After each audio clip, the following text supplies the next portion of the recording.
So we'll get started. You should be looking at the beginning slide of our slide presentation. We're going to be talking about TM Club Basics 101 today. This is just an introduction to TM Club for people who really haven't played with it or used it a lot. It's going to be broken into two halves. The first half, we're going to talk about just some of the theory and some of the options and some of the structure of the program. So you got a feel for what can go on. And the second half, we'll spend some time actually showing you the program and doing a demonstration of a simple event to give you an idea of how it works. My name is Doug Hardesty, and I am part of the Carolinas Gin support team here at the at the CGA, Carolinas Golf Association. And we support everybody in the CGA, SCGA, and WSCGA.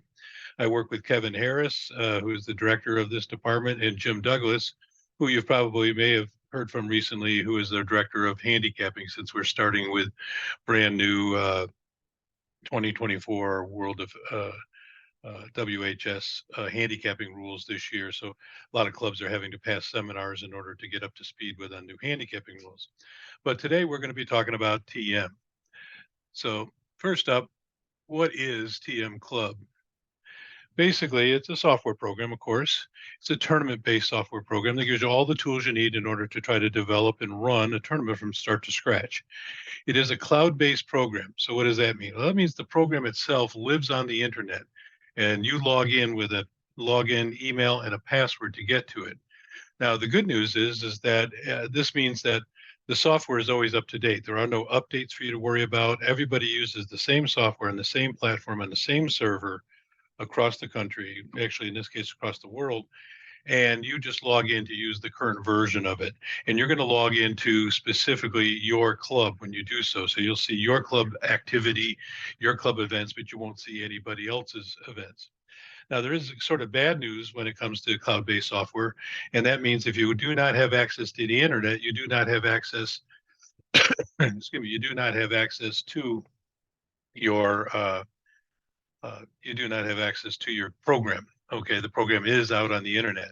So you generally want to have some kind of a backup capability. A lot of times clubs will have a device to be able to connect to their computers to cellular service, a hotspot, if you will. And many times you can get that for anywhere from 25 to $50 from Verizon and T-Mobile and things like that.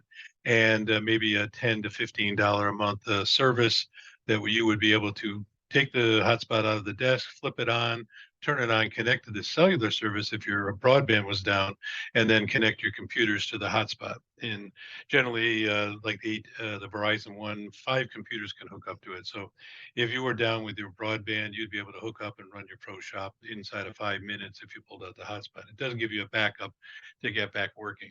I have run Golf Genius on my phone. I've run it on a tablet. I've run it on an iPad and computers. And so it does work on all those platforms. I've run vacation in Mexico a lot. And if I've had to troubleshoot, I've troubleshot from the hotel room on my phone in Mexico back here to the Carolinas, and it works just fine. It is dynamic software development. What this means is that Golf Genius has built this program based on modules.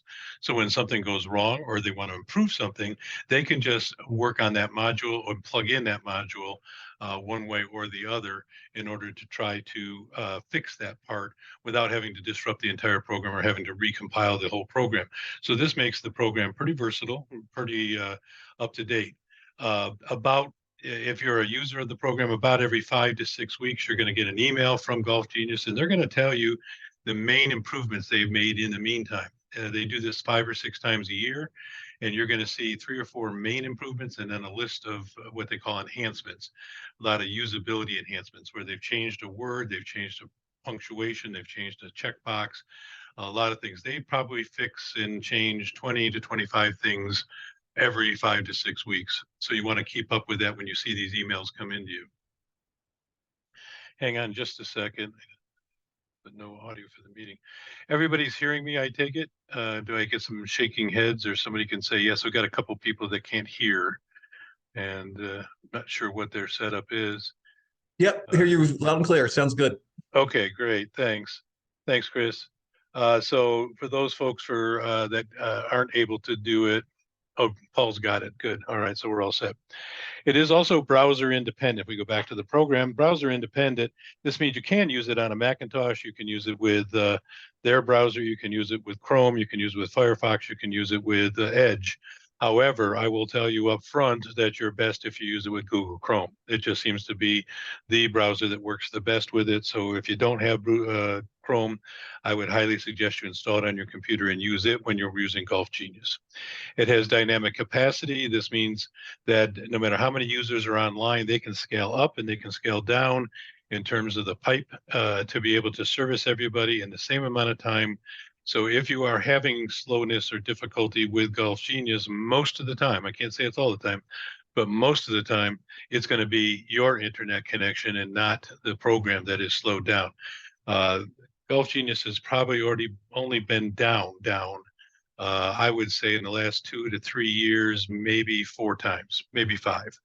I'm not on it 24/7, so I may have missed one, but they're not very down very often, and they get it usually if you get it fixed pretty quickly. And you get there by credential access, which means you're going to have a credential. Your credential is going to be your email address and a password of your choice. So you would go to golfgenius.com to log in, and you're going to log in with your email address and a password. Your whoever has already started your Golf Genius at your club is an administrator, and they can give you credentials to get into the club. So if you don't have credentials already, talk to your head pro, director of golf, whoever is running the program, and they can go into Golf Genius and add you as a manager if that's what you need to complete your job. All right. As I said earlier, almost any device, desktop computers, notebooks, tablets, smartphones, Chromebooks. Keep in mind, a lot of people do try to run this thing on a smartphone. You can do it. It's real tiny. It's not the biggest device. So many times you're a lot more comfortable if you're on a laptop or a desktop to put things together. But in a pinch, you can do it on tablets, smartphones, and Chromebooks. If you have the premium version of the product, and let me stop here for a second, there is a TM Club, which is the basic program that can do an awful lot of things, but there's also a premium version. I'll talk to you at the end of this presentation about what's included in the premium version. But one of the things the premium version will let you do is interact with a mobile app. They do have a Golf Genius app that's available on Apple and Android. And so those mobile devices are available through the app when you have premium. You can still use Golf Genius through a browser on your phone at any time. It's just that the app portion, which is a little slicker, a little quicker to get the things, you can only use with the premium version. And then finally, you're on your computer, you're going to need a PDF viewer, which is usually built into almost every browser. But I also highly suggest that you go to adobe.com and download Adobe Acrobat Reader. If you go to adobe.com and you scroll all the way to the bottom of the homepage, there'll be a button down there where they offer 3 programs for free, and you would click on Adobe Acrobat Reader and get that installed on your computer, because Adobe Acrobat is the much more useful and accurate PDF viewer, and gives you lots of options for printing out, seeing things, previewing things, skipping pages if you want to. It is the Adobe invented PDF, so they definitely have the best way to deal with it. So let's talk about terminology, and we'll start first with what Golf Genius can do. So Golf Genius has the ability to uh, put together events, leagues, and if you have the premium version, trips. Now, the trips is just a subset that allows you to put together a group of people who are committed to a trip, and this can take place over several rounds. It's all within the context of the trip itself, and you can have one or more competitions. So you could set up a trip with various courses that you're going to visit in, Streamsong, Arizona, Palm Springs, whatever. And you could then set up multiple competitions over multiple rounds. So if it's a 5-day trip, you'd have perhaps 5 or 6 or 7 rounds, depending on how many rounds you're going to play each day.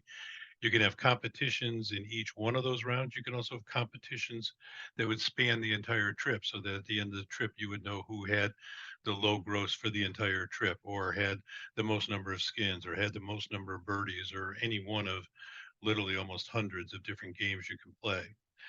The nice thing about the trip concept is there is a manager's page here that allows the person putting together the trip to key in all the expenses and also keep track of who's paid them what from the people who are on the trip. So it's kind of like a little bookkeeping capability that helps the trip manager know what's going on, who's paid, who hasn't paid, things like grains fees, travel, restaurants, hotels, things like that, that might all be falling on the head of the organizer.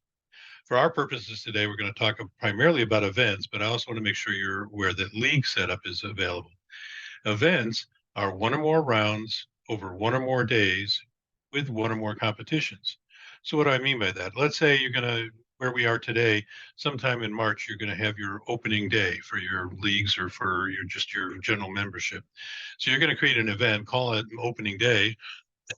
It might be just one round on a Saturday, and it would be just that one day. But you might run several different competitions. You might have people signed up in pairs, so you would have best ball against the field. You might also let everybody try to compete for low net.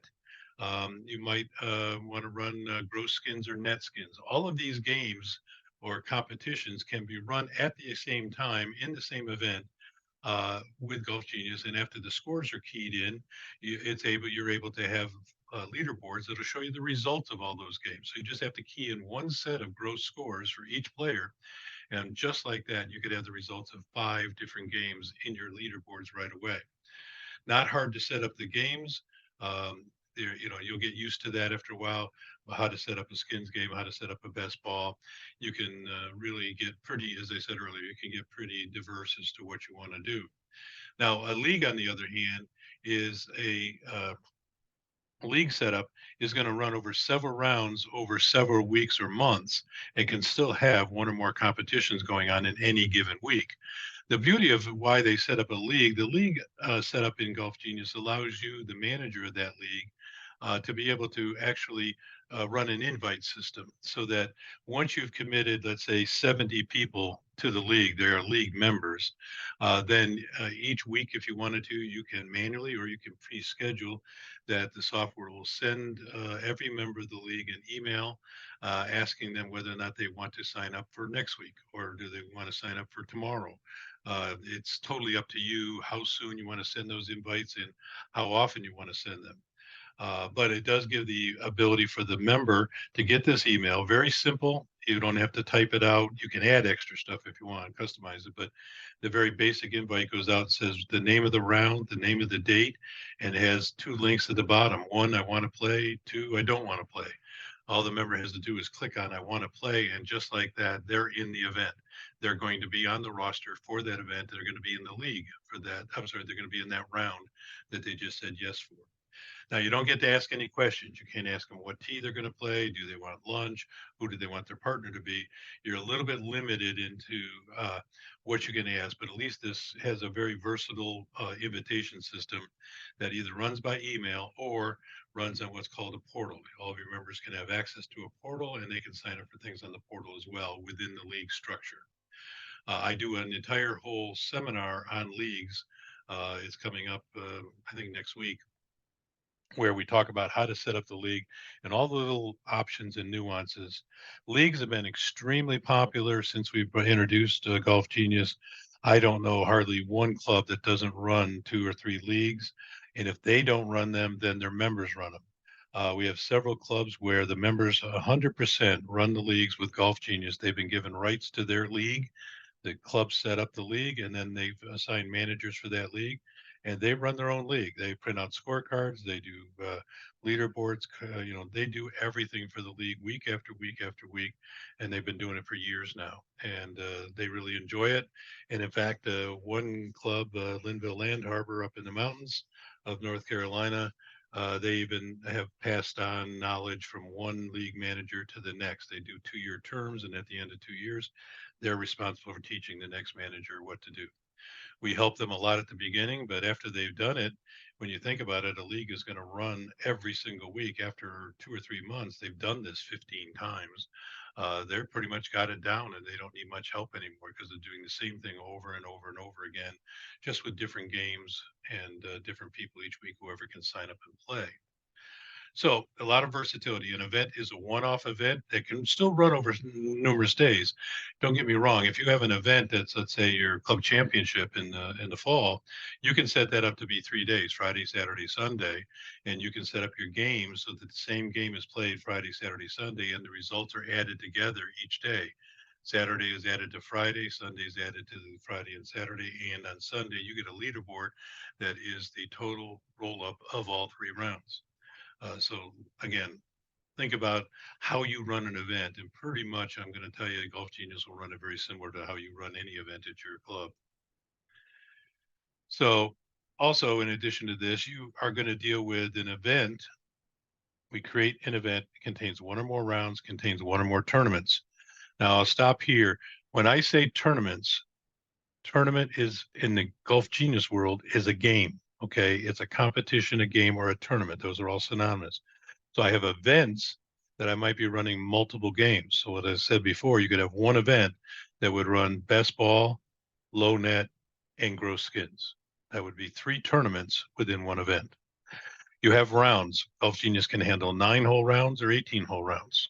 Okay, multiple different variations of that, including 666 in some cases for 18 holes, 333 for 9. They can do uh, all kinds of combinations of front nines, back nines, and 18s.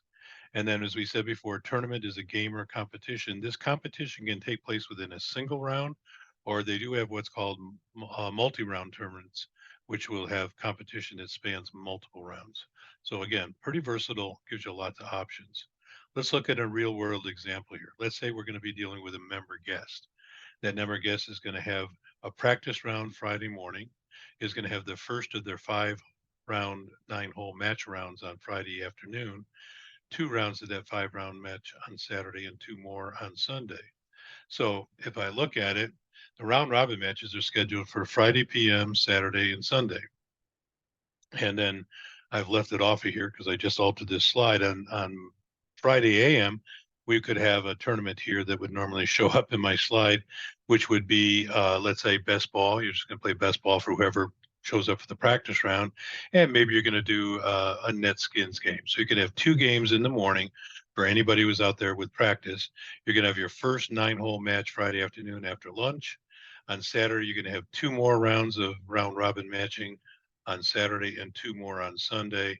And then you could also add rounds 4 and 5 spoiler best ball tournament for those teams that after 3 rounds of 1, 2, 3 are kind of out of it. So you commit those teams to a spoiler tournament where they have a chance to be the best of the worst. So this can all be done with one event over 4 days, 3 days, multiple rounds, and all done at one time with just putting in people once, creating the rounds, creating the events. Very convenient, and it's just self-contained as one event. Okay. So that's what it would look like here. So next up, terminology-wise, is divisions versus flights. It does have the ability for you to break groups of people into divisions. Divisions are how you're going to separate groups of golfers for scoring purposes. If they're going to play different games, then you need to have different divisions. So in some cases, you're going to have, if you're doing your, let's say again, club championship, you might have the women's division, the senior division, super senior division, and championship division. Each one of those are going to play within themselves for winners of those divisions. Now, even within those divisions, I can now have flights. Flights is how we're going to separate scoring groups within a division. So if you were doing your club championship and you had a senior division, and let's say you had 50 people in that division, you'd like to break that up into at least 4 flights of 10. So I'd have 4 flights within that senior division. And so you could have a competition within the flight so that everybody could have a flight winner, but you could also set up a game that would reward the person who won the division, regardless of what flight they were in, just like you would if you were doing it manually, except for this will do it automatically for you. And so you're able to set up divisions and give them names and put anybody in there you want. You can also, by the way, a player or a team can be in multiple divisions. In your club championship, somebody who qualifies for the senior division may want to play in the senior division, but they're a really good golfer. So they're going to probably also want to compete in the championship division. They'd like to be club champion, but they're also going to compete in the senior division simultaneously at the, so that they can be eligible for winning one or the other or both, depending on how you set up your rewards. So next up, let's look at how a real world flight example might work with a parent-child championship. So we know if we're going to work with children or juniors, that we're generally going to break up the girls and the boys separately. So we're going to have a boys division and a girls division. So a boys division with a parent, girls division with a parent. Doesn't have to be that way, but it's fairly typical. And then within any one of these divisions, we typically will break it up by age group just to keep the competition really fair. So let's say in the boys division, we have 10 and under, 11 to 15, 16 to 20, and 21 and over. So we would have 4 flights within the boys division. In the girls division, we do the same thing, but we might only have 3 flights, 15 and under, 16 and 20, 21 and over. So when we got all done at the end of the day, this is one event, 2 divisions, total of 7 different flights, 4 in one division, 3 in the other. You key in the scores, you immediately get flight winners, you immediately get division winners. And if you wanted to set it up, you certainly could. So you could have an overall parent-child champion, regardless of whether it was a boy or a girl playing with a parent. It's again, however you would like to be able to set it up. If you have questions as we go along, you can type them into the chat at the bottom of your Zoom screen. You'll see a button with chat, and you can type in a message to everybody there. And I should see it pop up here, and I'm happy to answer questions as we go along. So we also have to deal with rosters. Part of the terminology is dealing with rosters, and there's 3 different kinds of rosters that go on in Golf Genius. Sounds complicated, but it isn't that bad. First off, there's a master roster within your club, and that's a list of all players within your club or all players that you want to have on a master roster that play at your course on a regular basis. Okay. So the first thing is we can fill up the master roster with a click of one button in Golf Genius, because what it'll do is it'll go to your GIN roster, pull everybody down in your GIN roster and put it in the master roster. So whatever's in GIN, their proper name spelling, their email address, their GIN number, their handicap index, things like that will come down just the one time when you load it into master roster. But if you have, let's say, I had a guy once ask me, he says, well, I've got my members, but I got this group of guys across town that come over here every Saturday, and I run a game for them Saturday afternoon. Can I have them in my master roster? And the answer is yes. You can put anybody in there that you want. That would be the perfect ideal, to have those 12 or 15 or 16 golfers in the master roster, so he doesn't have to type them in from scratch every Saturday. He'll just pull them in from the master roster. Then you have your event or league roster. These are for an event. This is a list of all the players who are going to be in the event. Okay, really simple. You have to know who's going to play. In the league roster, though, the league roster is a list of all players eligible to play in any one of the weekly league rounds. Okay, that's why we have round rosters. When you join an event, you're automatically in all the rounds. But when you join a league and are on the league roster, you don't get on a round roster till you say you want to play that week. Obviously, if you have 70 people in the league, you're not necessarily having all 70 people play every single week. Doctor's appointments, weather, you name it. So only certain people are going to play in any given week. That's why the league is set up to send out invitations so that people can sign up for a specific round. Okay, so how does it all work together? Well, if we start with the master roster, we've got to get data in there. There are 4 different ways to get data in there. You can get data in there by uploading a spreadsheet. You could pull people into the master rosters through GIN. You can put people in their manual entry, which I never suggest, or you would connect to a club system. If you had a front end system and a premium package like Jonas, Club Essential, Players Choice, then it would keep the master roster in sync with your club system. But the easiest way to keep the master roster up to date would be that button I talk about, where you can sync the master roster with the GIN system at your club and keep everybody in the master roster. Now, these 4 methods, spreadsheet, GIN system, manual entry, and club system, are also ways that you can get people right into an event. You could bring them in that way, or the even easier way, especially if it's an event being run by your players, is you pull them in right off of the master roster. you can go hit a button that'll show you your master roster, and you can just go down the list of people who signed up and go, Dave's playing, Barb's playing, George is playing, Henry's playing, and just check mark those names without having to type them in. And as soon as you check marked all the names, you hit go, and all of those people you check marked will be in the event that quickly. The nice thing here is that when you take and put players into an event roster, any way that you put them in there, they do not push back into your master roster. Your master roster is still clean and accurate to the people who are members of your club or whoever else you wanted to put on there. If you guys remember back to TPP days, every time you ran an event, it put all those people in the master roster. Soon after, we had people, clubs with 10,000 people in their master roster, which just was insane and ridiculous. Now, if you have the premium version, one other thing that's open is available in the premium division is open registration.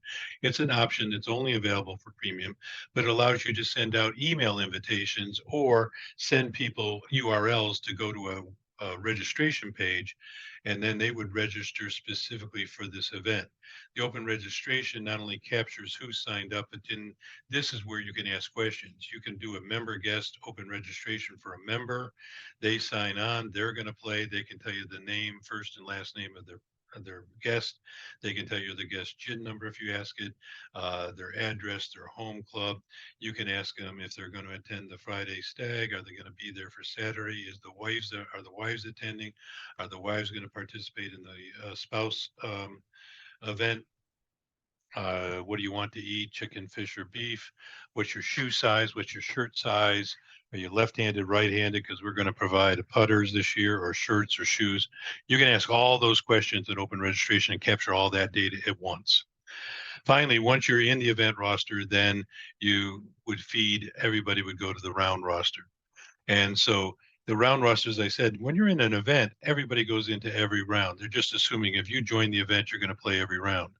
But there are round rosters that do vary. For instance, if you were doing a Ryder Cup event, you might have an event roster that has 52 people in it, but only 48 are going to play on Saturday, and a different combination of 48 players are going to play on Sunday, because some of the people could play Saturday and not Sunday. Some could play Sunday and not Saturday. So if you had a Ryder Cup with 52 people and two teams of 24 duking it out, then you would have the 48 that are going to play on the Saturday roster, and you would have a different 48 that are going to play on the Sunday roster. So that's why the round roster. It sounds complicated, but you're only going to work with your master roster very rarely. You're going to have to work an event roster every single event, but the round rosters only vary if people are not going to play every event. I'm sorry, every round in the roster, which is rare. It probably happens less than 10% of the time. So although it looks complicated, it is pretty straightforward. It's this, again, the same thing you would have done had you been putting this together by hand, because you'd have to keep track of who was playing what round anyway. Next up is competitions. Competition in this particular case is who's going to play who and where and why. So under individual competitions, there's about 30 of these, but I've listed 3 here. We could have set up a competition so it's player versus the field, player versus player, player versus flight. You could have a wheel concept. You could have match play. Lots and lots of options for individual play. You also have team play. Team play can be an actual designated team, but you can also just simply skip the team step and say that I want every pair of players in the pairings against the field, every pair of players against the flight that they're in, foursome versus field, foursome versus flight, or designated teams versus the field, team versus flight, team versus teams. It just goes on and on and on. This is all depicted with pull down menus in Golf Genius. So when you get to the competition, you just pull down the menu and say, oh, yeah, that's what I want. I want player versus flight. And so you've broken your individual competition up into flights, and your competition is going to be every player in that flight against every other player in the flight. Very versatile, and very useful in terms of creating different kinds of games and competitions. So what are some of the formats that are built in? Well, first one is stroke play. That's very common and normal. We also have match play. We have Stableford and quota games that are built into Golf Genius. We have Nassau games, front, back, and total. And we have 3 different kinds of skins. So all of these formats are built into the system so that you can choose those formats as part of your definition of your tournament. And then what kind of games are we playing? Well, it's set up for best ball. You can count both balls. You can count an average ball. You can set up alternate shot games, scramble games, alternate shot for 2 players, scramble for 2 players, 3 players, or 4 players. But it's also got some cool features called 9 and 9. If you choose 9 and 9 for 2 players, then you're able to determine what are they playing on the first 9 and what are they playing on the back 9, so that you can create one 18-hole round, define a different game for the front 9, a different game for the back 9, and it'll calculate handicaps for the front game, handicaps for the back game, and put those dots on the card on the front and back side of the card automatically. Front 9 and back 9. It also has 666, same concept. It's going to go ahead and take and let you say which game do you want to play on the first 6 holes. What do you want to play on 7 through 12? What do you want to play on 13 through 18? It will calculate again individual handicaps for each of those 6 holes and apply it to the card. And if you're going to have the system score, it'll apply those handicaps for determining who is the leader in the leaderboard. There's an advanced option which lets you pick all kinds of combinations. If you've ever heard of man in the box game, man in the box is on the first hole of a 4-person pairing. The player number 1 score must count, and you take the best ball of the next 3. But on hole number 2, the second player on the scorecard's hole must count. You take the best of the other 3. Believe it or not, Golf Genius can do exactly that with the advanced setup, as well as a whole bunch of other stuff. Balls by par. If you click on this, it'll bring up a little grid and says how many balls you want to count on a par 3, a par 4, a par 5, and a par 6. And balls by hole. It'll brings up a grid of all 18 holes. You just type in exactly how many balls you want to count on each one of those holes. Obviously, it doesn't know where you put the red, white, and blue flags, but if you know where they are, then you can set it up so that you can do a red, white, and blue tournament. Lots and lots of options. Probably the key element to TM Club that makes it hard is there's so many options. It does initially make it quite a little bit difficult to learn because there's so many things that it can do. Now, TM Club is broken into 5 basic components, and each component deals with a separate topic. So if you can understand what each component does, then it makes it easier for you to go to that component when you want to deal with that topic. So the first component is events. This is a stepping stone. It's always the first one I deal with. I set up anything that is event wide, the name of the event, the GGID code, how I'm going to deal with people's names, whether I'm dealing and working with foursomes or threesomes or fivesomes, whether or not I'm going to let people sign up in the portal. Is my scoring going to be by hole? Is it going to be by 18 hole total, or is it going to be hole by hole? There's probably about 40 options involved in the event. I also get to choose which courses are going to be active for my event, and whether or not I'm going to have logos on my cards and what those logos are. Anything that is event wide that affects the entire event is handled under the event component. The next component we deal with is called golfers. Obviously, here it makes sense. Anything having to do with the organization of the golfers who are going to play in the event. So if I'm thinking about golfers, I'm going to go to golfers to load up my roster. I'm going to go to golfers to make flights. I'm going to go to golfers to organize divisions. I'm going to go to golfers to update handicap indexes. I'm going to go to golfers in order to email the golfers in my event. All of that, all of those things are contained within the golfers component. So that's where I go when I want to deal with organizing and controlling golfers. The next component is calendar. Calendar is one of the simplest components. All I have here on the calendar is which rounds am I going to play and on what day am I going to play them. That's all calendar deals with. Very simple to work with that. We finally get to the fourth component. The fourth component is called rounds. Now, rounds is where you do the heavy lifting. For each round in your event, you've got a lot of steps you've got to deal with. You've got to deal with who's in that round. You've got to deal with pairings for that round. And when you're in pairings, you got to deal with who's playing with who. What tee are they on? What course are they on? What is their starting time? What is their starting tee? All of that is handled within rounds. In addition to that, within rounds is how we define what game is going to be played for that round. Okay.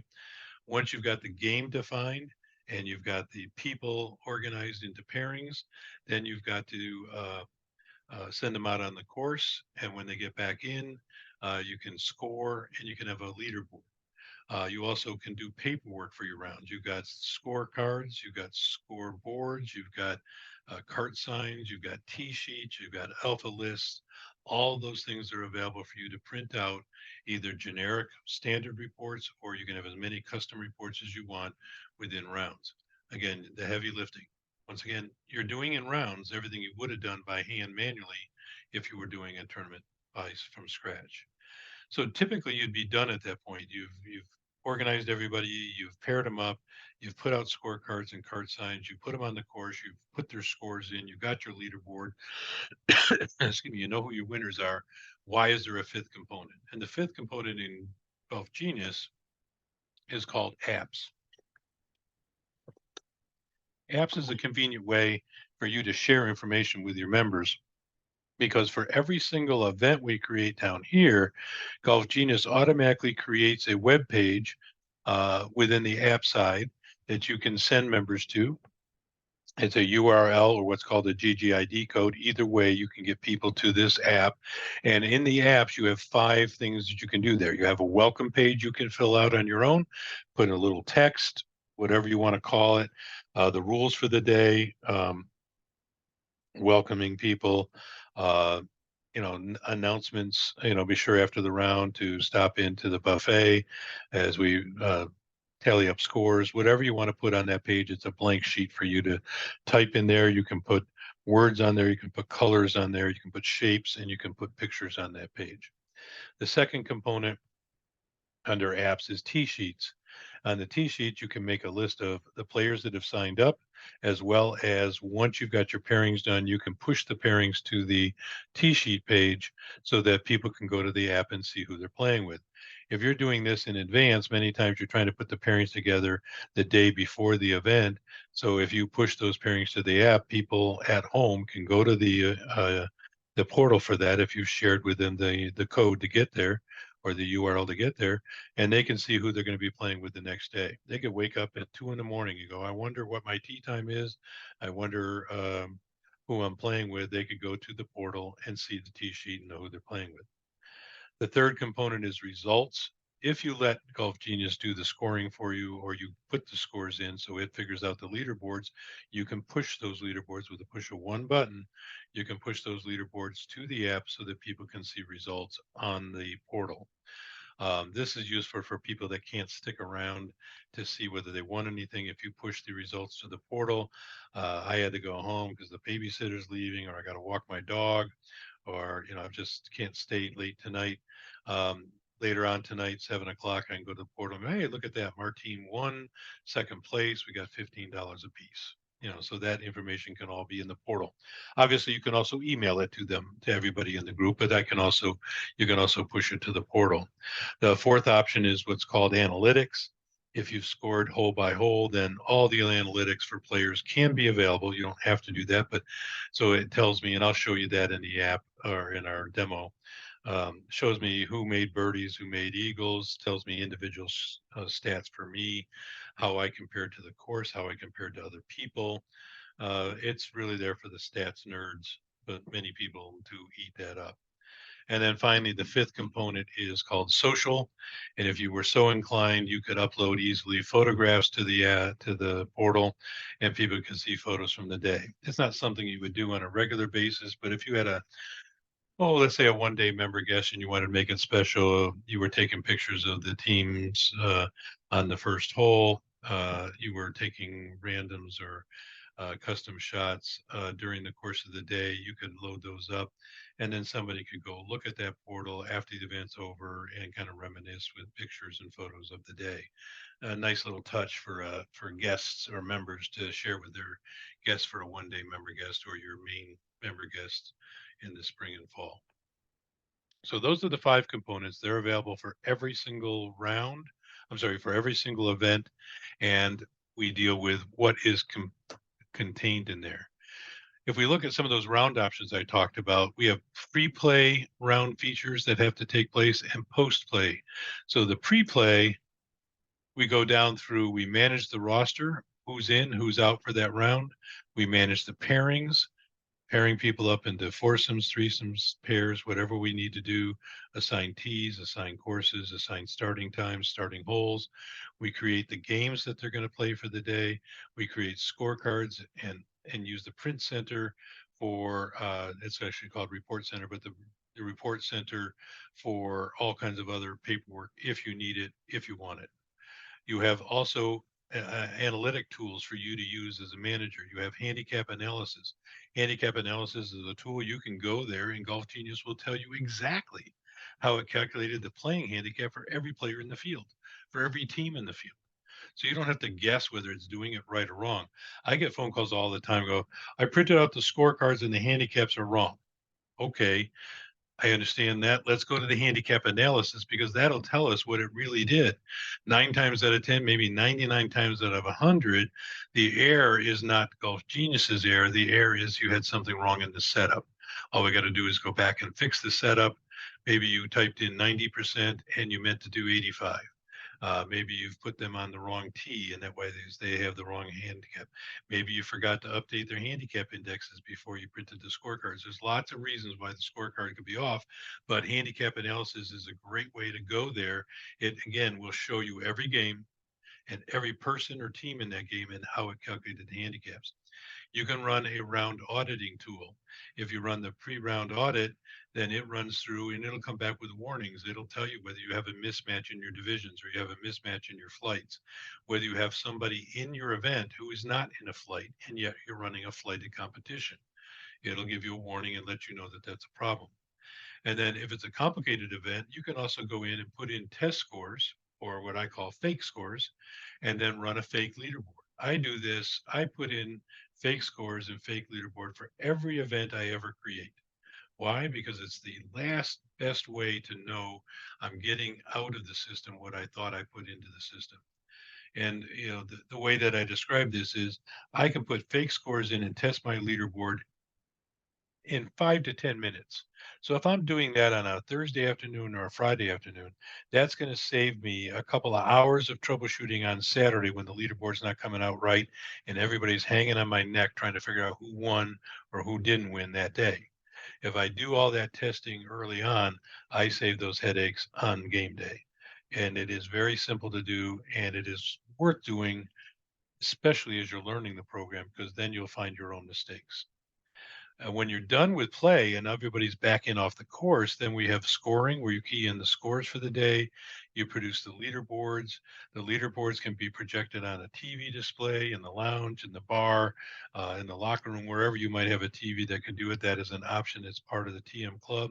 And you can then send those results to the member portal, as I mentioned earlier, where people can go to the portal at any time on their phones, on their tablets, on their computers, at home, in the car, on the way at a doctor's appointment. They can look at the portal anytime they have a internet connected device in their hand. So at this point, does anybody have any questions right now? Because we'll take a short 2 minute, 3 minute break, and then we'll get into a demonstration. If you have any questions, open up your mic and ask those questions, or you can type them into the chat. I'll give you a few minutes to do that.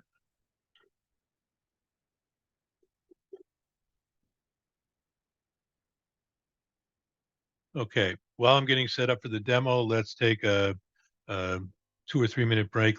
My clock says it just turned to 2:14. Let's have everybody back here at 2:18 if you decide to leave. So 2:18, we'll have a basic demonstration going on at that point.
Lee sent in a question to me about default tees.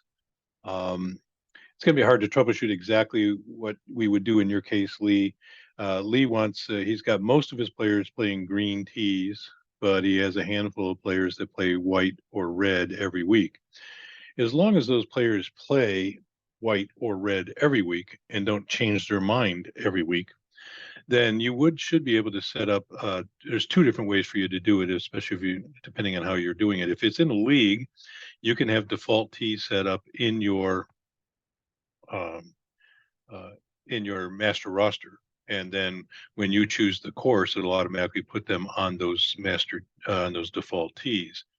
If you don't want to do that because you don't want to mess up the master roster, but these are playing green, white, or red within your league, you can create and put them those indicators in the T field of each player's roster entry in the league, and then you can easily put everybody who's playing green on the green tees, everybody who plays white on the white tees, everybody who's red on the red tees in 3 steps, rather than having to manually change each person. You would just use the filter system. So what I would suggest, Lee, is give me a call, and we can look at exactly how to do that with your league, whether it's better off to do master roster default tees, or whether it's easier or better to do preferred tees within the league, and set you up so that you don't have to do as much work each week to do that. If they're changing their mind every week, then they have no choice but to have to manually adjust those individual players depending on what their choice was each week. We have a lot of clubs that do allow members to change each day based on how they feel, how they slept, whether the weather's wet, dry, or whatever else. And so that gets a little ornery. We have other clubs that say, yeah, you can set your tees up in January and we'll let you play those till July. We'll give you one chance in July to change those tees, but you're stuck with those tees for the balance of the year. And so they can change the master roster one time and not have to worry about changing it every single week. So give me a call. Our number here, by the way, is 910-687-4040. And if you ask for Doug when they answer the phone, I'll be happy to go through that with you and look at your exact event. Okay. All righty. We'll get started again. Right now, I've signed on, and what you're seeing in the on your view on your screen right now is actually I'm signed into Pine Wild Country Club.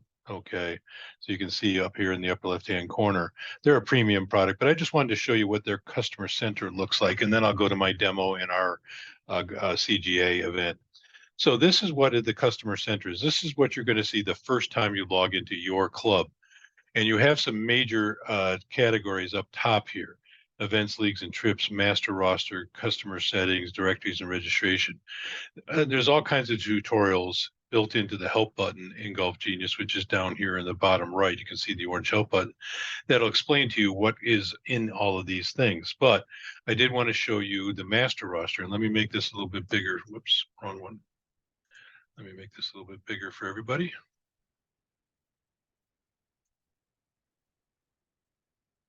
Okay, there we go.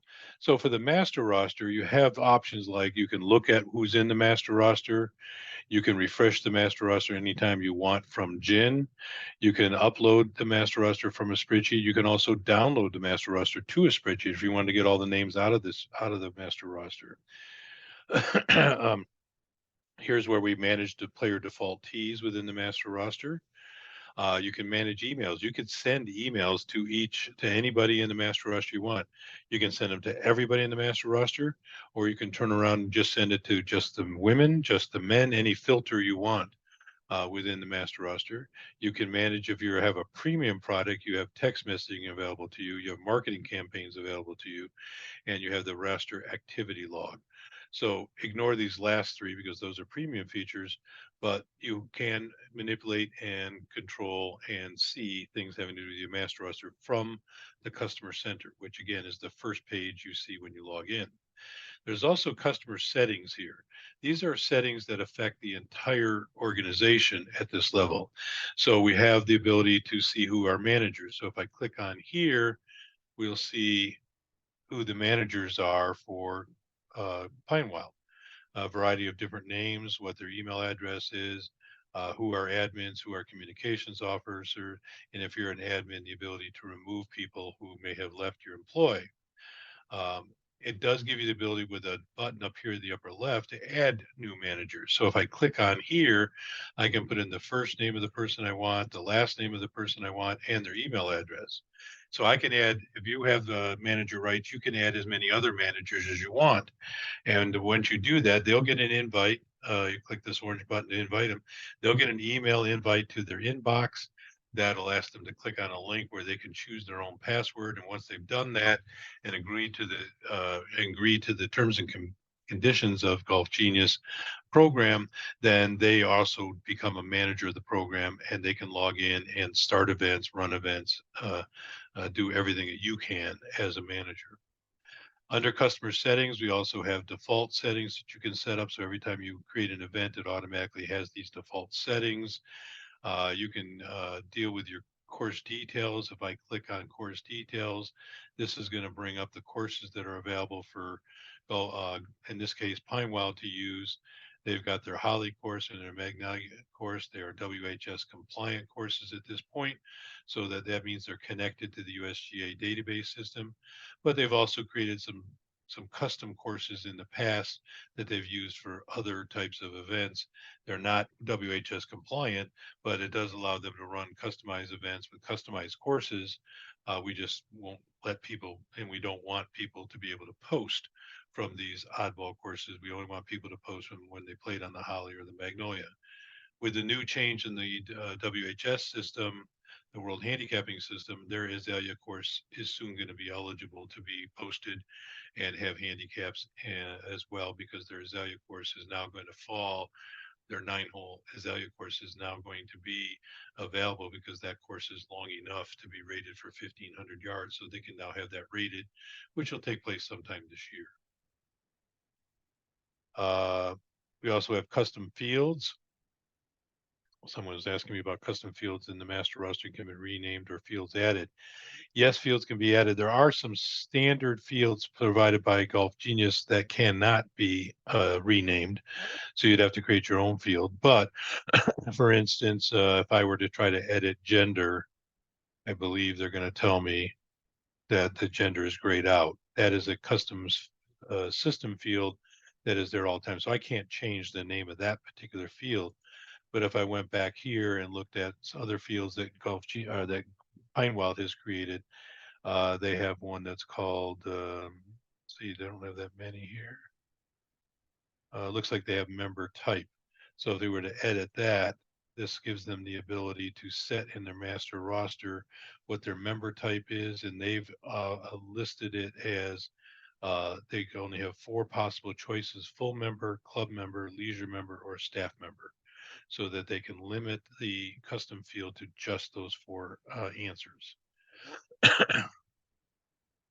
So the answer to the question that was sent to me is yes, you can create custom fields for the master roster and for any event.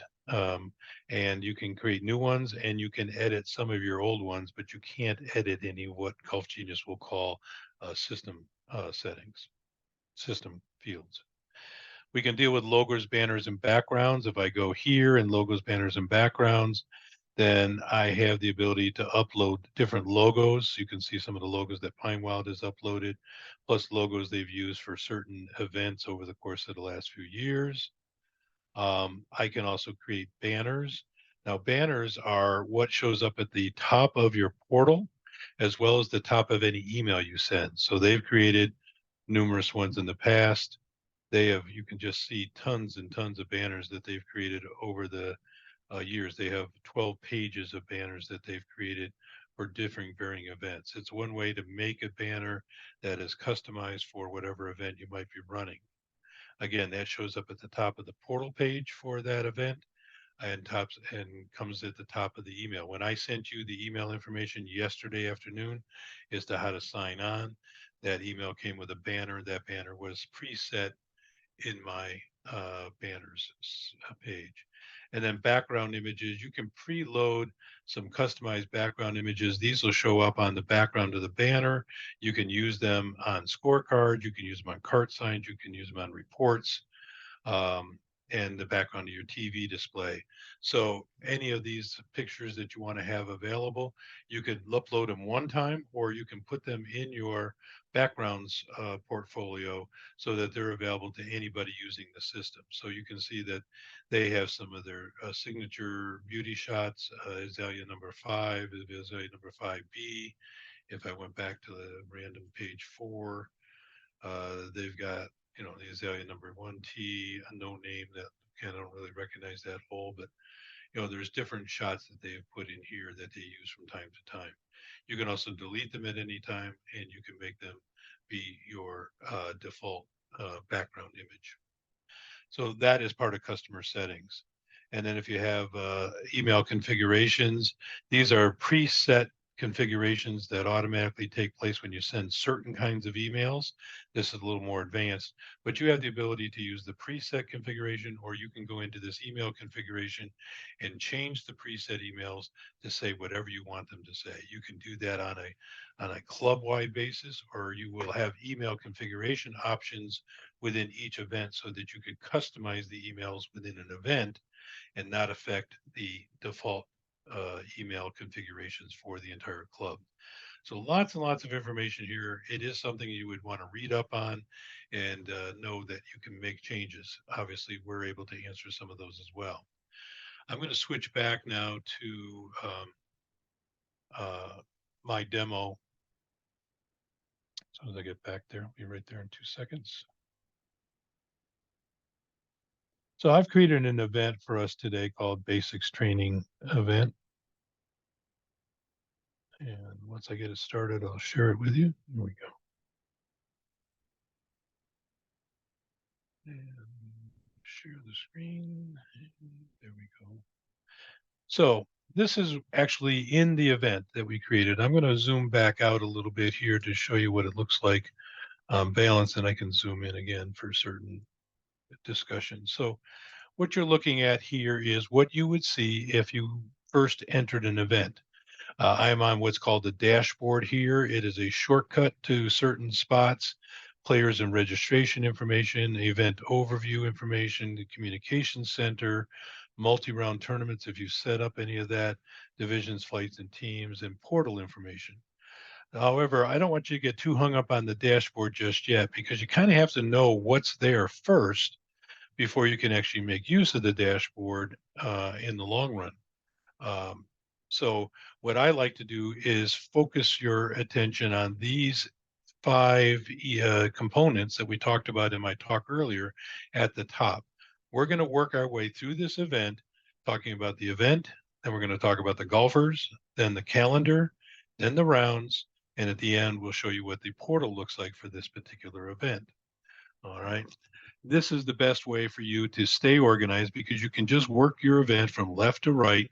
And if you get through each of these components, the primary things in those components, then you're going to have an event on your hands. Okay. So we're going to create today a 2-person best ball event and a net skins. So we're going to do 2 games today in this event. So let's first look at the event component. So when I click on event, I get all of these different options here. So what I'm concerned with primarily right now for our basics training today is just the event profile. All right, so I'm going to go to the event profile and just show you some of the things that can be altered or changed in there in each event. So when I get to the event profile, this is how I'm setting up things that are event wide. I have general settings, handicap settings, rounds and scheduling settings, and tournament and scoring settings. In the basic program, there is nothing under directories and registration for you to worry about. So under general settings, the tab we're on right now, here's my event name. I called it Basics Training Example. But if I wanted to change this, I don't have to throw away or delete the event and start over. I can change the name. So suppose I wanted to call this Basic Training Basics Training Event. So I can change the name right here. And at that point, everything flows through the entire process. And all I do have to do is hit the save button when we're done here. It changes the URL. This is the event portal URL. If you wanted to send people to the portal for this event, this is the URL, the basic URL that you would send to them, members. If you wanted them to be able to go via a GGID code, what you would use the GGID code is they would go to golfgenius.com like you do. When you go to golfgenius.com, you log in with an email and a password. When you send your members to golfgenius.com to get to the portal for this event, they would just sign in with this GGID code, NFEYPD. You could also change this to anything you'd like that makes sense. So if I wanted to change this to Basics 101, I can do that, and it says okay over here. What that's telling me is when I typed in Basics 101, it checked every other GID that has ever been used in Golf Genius and said, you're okay. No one's ever used the words Basic 101. So now that is going to become, so now if I wanted to send a member to the portal for this event, my training event, I would just send them to golfgenius.com and say, please type in Basics 101. This is the perfect way to get people to use the portal for your league because you can change the name of this GGID. Many times I like to do, let's say it was Pineweld again, PWLGA 2024. Chances are there's not going to be a lot of that used anywhere, or I can turn it around and go 2024 PWLGA. The people can remember that, not these 6 crazy random letters, but they can remember something that you spell out that they're part of. I get to choose the time zone that I want all my timing to be done on. I always want to, this asks you, do you want to use divisions, flights, and teams? Always leave them checked. There's no harm. It just allows you to use them. It doesn't make you use them. So always have them. Every now and then I get somebody who says, I can't make any flights. How come? Well, I immediately go here to event profile and go, you didn't turn on flights. Just leave all 3 on all the time. Handle format, it takes your first name of the player and the last name of the player and turns it into what's called a handle, so you don't have to type first and last name all the time. So you get to decide how you want the handle to look, familiar, comfortable, John Doe, or it could be Doe, John, Doe, John, J, or J period Doe, different options for you. Default genders, other stuff that we're not going to talk about today. There's a lot of stuff here.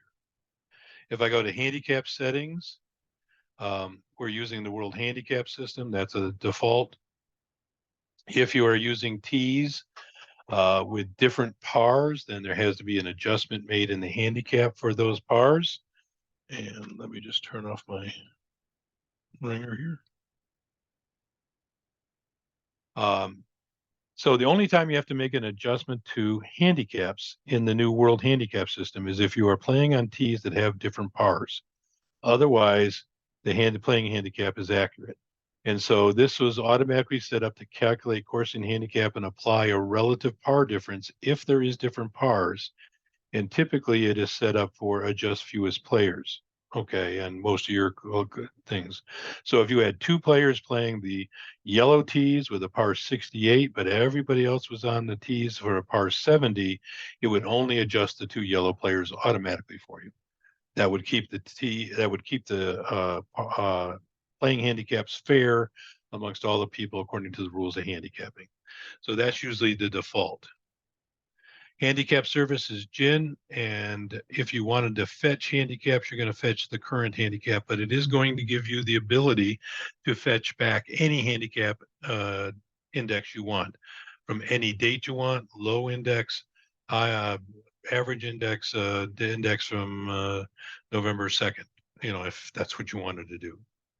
You're going to post your scores back to GHIN. If you put scores into the system, hole by hole, then you're going to be able to post those scores to GHIN with the Golf Genius system. This has been very popular with league play lately, primarily because then the league managers can be sure that those scores got posted to the correct account and that somebody didn't forget, quote unquote, to post.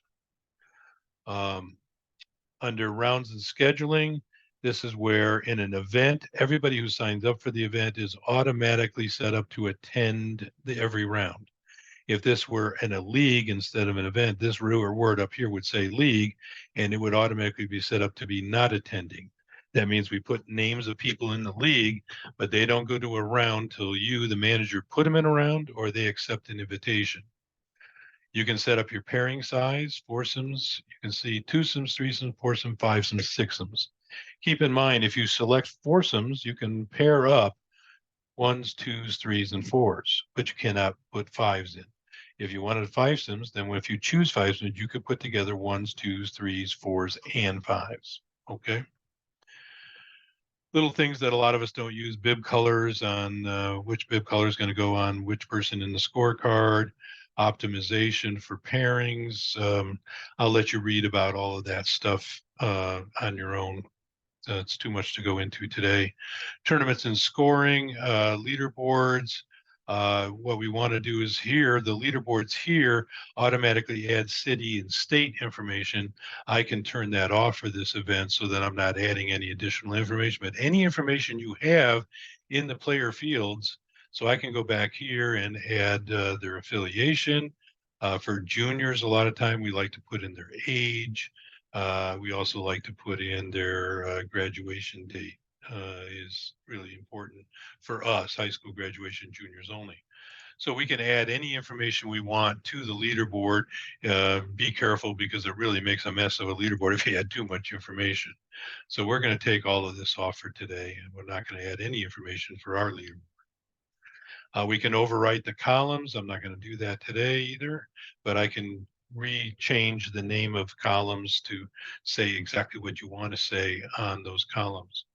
I'm going to have participation points, no participation points here, but I could in a league give everybody 2 points, everybody 10 points to the player or the team.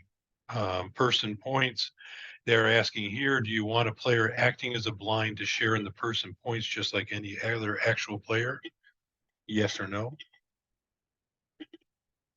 And if the person points for a pair or a pairing group are fully allocated, even if the pair or pairing are missing players. So if you had 3 players in a pairing group, are you going to pay out the entire amount for the team to everybody? Or are you going to pay out just allocated to 3 out of the 4? So you can choose that there. How are you going to score? If you're going to score for every hole, then the system can calculate certain games it cannot. It cannot calculate best ball if you just put an 18-hole total. It has no idea what the scores were hole by hole. It cannot figure that out for you, et cetera, et cetera.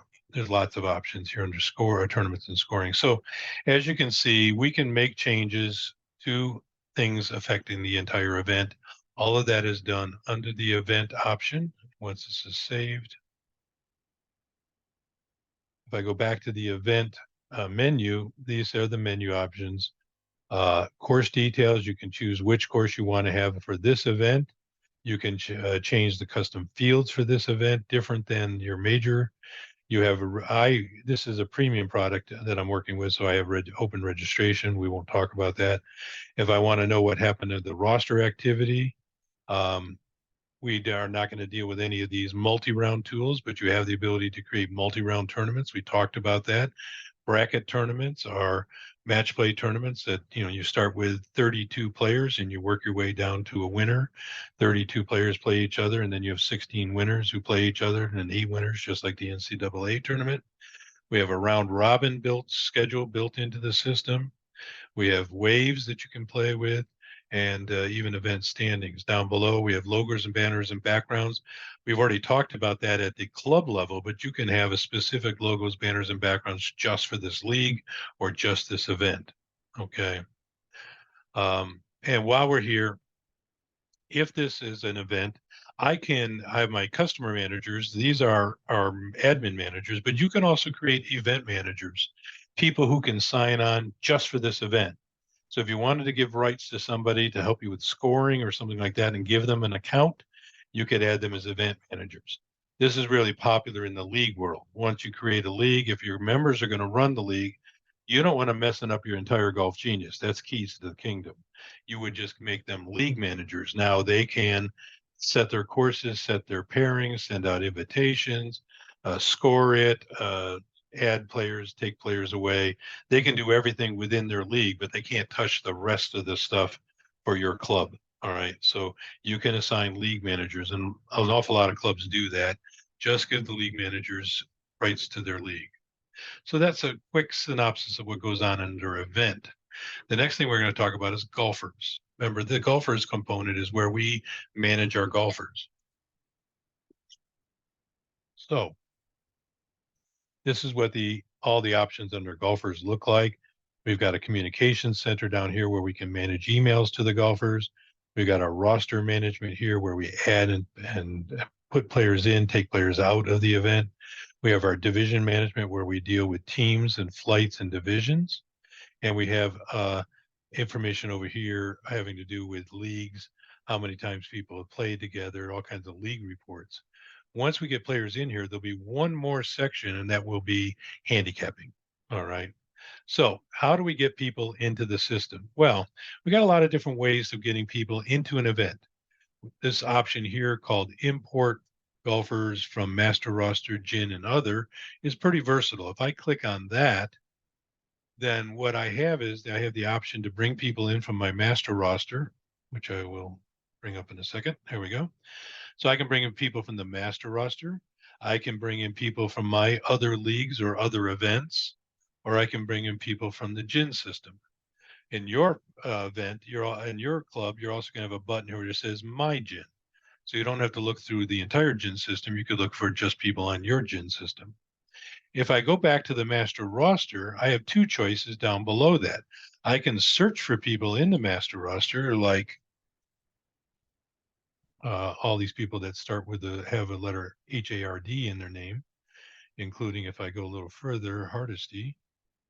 Jeez, there we go. There I am. So I could select me and then hit the button that says add player, and I would be put on the roster. That person knows that I am in the master roster, so I can search for the master roster with a few letters here or there. But I can also select from the entire master roster. If I click on this button, it's going to take a second or two because we have, I think, 20,000 people in our master roster, but it's going to list everybody in the master roster down below, okay? All 28,000 golfers here in the CGA. But I can then, in your case, you might have 200 people on your roster. Now you're going to have a list of 200, and you can just go through and start checking, putting check marks next to the people who are actually going to play in your event. You can scroll down, you can scroll up, you can go look for players' names by putting in here. So if we wanted to find Hardesty for me, so you could check my box. I type in Hardesty, and it should find me here somewhere. Take a second to come back. I know I'm in there. There we are. So I would just check my name there. And now, once I got done checking everybody who I think is going to be in the event, I just hit import down here and everybody would come in.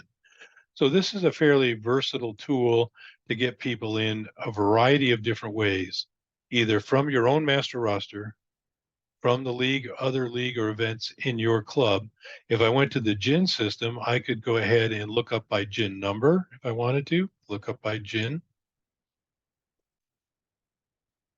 search for me. It's going to find 3 occasions of me with Pinehurst, with Carolina's Test Club, and with Senior MGA of Hilton Head, where I'm a member of their roster so I can troubleshoot their event. Or I can look up by name and state. So if I start with North Carolina and I type in Hardesty and a D for Doug, then I can search and it finds 2 of me in North Carolina because the other one was in South Carolina. So I have lots of different ways. And once I find it, I just add that person here with the add button and they're right immediately on my roster. So all those options can happen for you, depending on the nature of your event. If you're doing outside play, then you can add roster people by uploading a roster from a spreadsheet. This is really popular and really easy. Let me take and stop my screen here. Let me go share a screen with you of what the spreadsheet looks like. I don't have that open yet, so let me go do that. Must have closed it earlier. So I'm going to open a roster, a spreadsheet that has a variety of people in it. There we go. And now let me share that with you.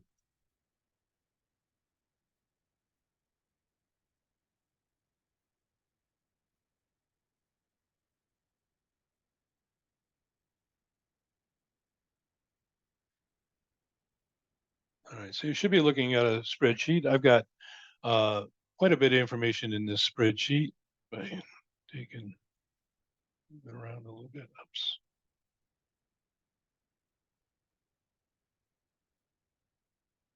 Sure, I'm still sure. There we go. Let me move it back to the left. So I can create as many columns here as I want. Okay.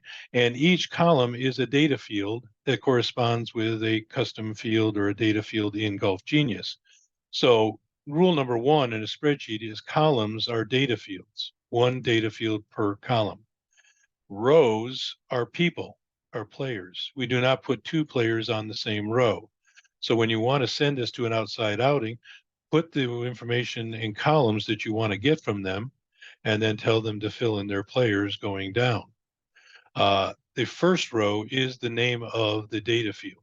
Okay, so you can see in this particular one, and you don't have to do all these. The only ones you have to do, first name, last name, and gender. You can skip everything else if you don't need that info. But I've got first name, last name, GIN ID, team ID, what team they want to be part of, gender, their date of birth, their affiliation, their city, their state, their email address, okay, because I want to communicate with them during the course of this event. What is their preferred tee? So I put their tee color in the tee field. What their handicap is, either a handicap with an H, like you see here, or let's see if I can, that's already pretty big. An H like that, where they're H, or I get their handicap index with a number. So if there's just a number, the system sees that as an index. If it's a number with an H after it, a whole number with an H, it's going to bring that in as a course handicap. In this particular case, this outside vendor wanted to keep track of how they paid, either by check or cash. I don't care about that. I'm going to skip that, but I don't have to delete it. I'll show you how I skip that data later. So I've got this spreadsheet. Again, rule number one, columns are data fields, rows are players. If you wanted to have four people playing together in a pairing group and you wanted to be able to pair them up, then you would put them in order. Jennifer, Leah, Dana, Doug. In fact, what I do if I know that they're going to try to play in foursomes, I take and I highlight all these fields, with a color, and then I'll take the next four and make them a different color. So it indicates to them that I want them to fill this out in foursomes. So in this particular case, if they only had three people on a team, then I would put in a to be determined. Okay. And so that I've accounted for every single person. When I do it this way, they fill it in correctly. Okay. And then when I get it, I know exactly what they're intending to do, and I can take care of problems. So if they're missing a person here, I'll put in a TBD, TBD2, or TBD3, whatever, to make a unique person. That way, when I go to pair, I pair by entry number. First four are in a pairing group, second four in a pairing group, third are in a pairing group, et cetera, et cetera. Makes it very simple. I can now pair up the entire field, click a one button, okay, if we get the data in an organized manner. You've all seen this before. It's pretty standard, but you can create this spreadsheet the way that you need it with the information you need. Again, just keeping the rules in order. Columns are data fields, rows are players. Okay. I don't even have to take this and save it. I can just keep it here. I've saved it once, but it can be open. All right. So now what we're going to do is I'm going to stop the share again, and we're going to go back to our page.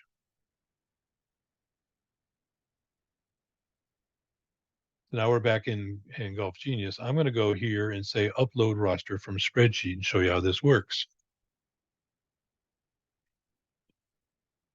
Got a chat here.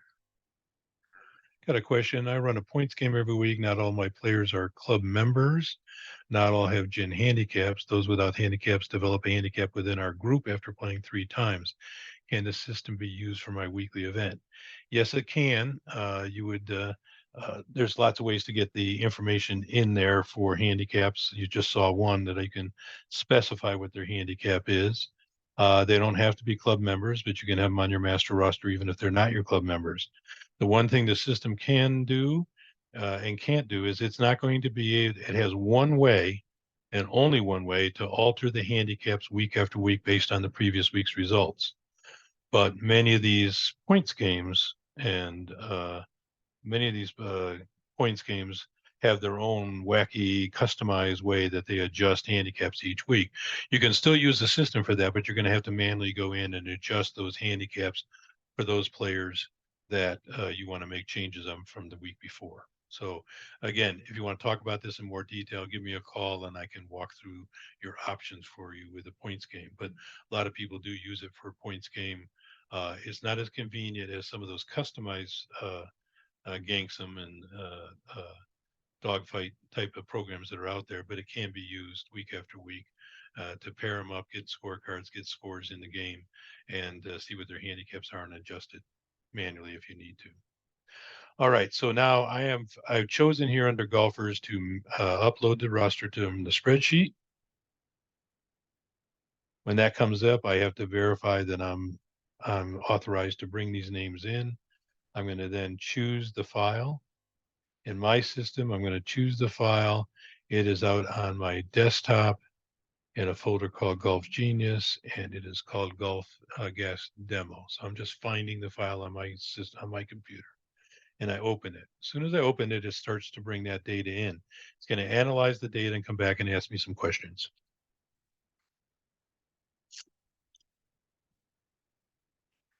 Because I've specified the data field names in my spreadsheet, it tries to match up the data to start with.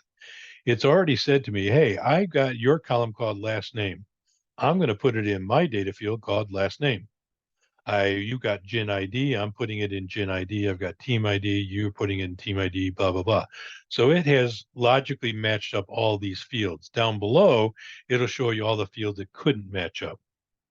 Now, my first name field was not called first name. I purposely just called it first. So it says, what do you want to do with this information? So I highlight this, it turns red, you can see, and all I got to do is match it to the data field that I have in my program. And it happens to be right up top here. So I'm going to match up everything in my column called first, and I want the computer to put it in its column, its data field called first name. So highlight here, 2 red boxes, match. It says, well, you've got a column called paid. What do you want to do with that? I don't want to do anything with that. So I'm not even going to bother to match it. I'm just going to leave it alone. I don't want that data. I don't need that data to run my tournament. So I'm just going to go scroll back up and say, these are all my matched columns. Go ahead and import my spreadsheet. So it's going to leave the paid column hanging out there and not import it. So now it's bringing all the, excuse me, all this data in. We had 16 players in the spreadsheet. There'll be 16 players in my roster. And there they are. Okay, 16 players right up here. Now, this is my player roster. If I go back to golfers, you can see I have an event roster. It wasn't there before, but now that I have players, I have an event roster. This is what the event roster looks like. Here's their entry number, what order they came in. This is their handle. This is the combination of their first and last names, their handicap index or their handicap, their GIN number, their email address, and there's a bunch of other stuff I'm not displaying, but we brought it all in. Okay. Now, if I needed to change any of this data, I don't have to go back to the spreadsheet and change it and bring it in again. Everything here is editable. Rule number 1 in terms of looking at the program is if it is in blue, if anything you see here is in blue, it is clickable. So let's say Tom Johnson, he's coming in as a 4 handicap, he's not a 4, so we're going to click on Tom. It brings up all of Tom's data. I'm going to go to the HI summary data for Tom, and I'm going to change his 4H to an 18H because I know he's an 18 and not a 4. And I'm going to save that data, and you can see right away that Tom now here is now an 8. Whoops, didn't mean to do that.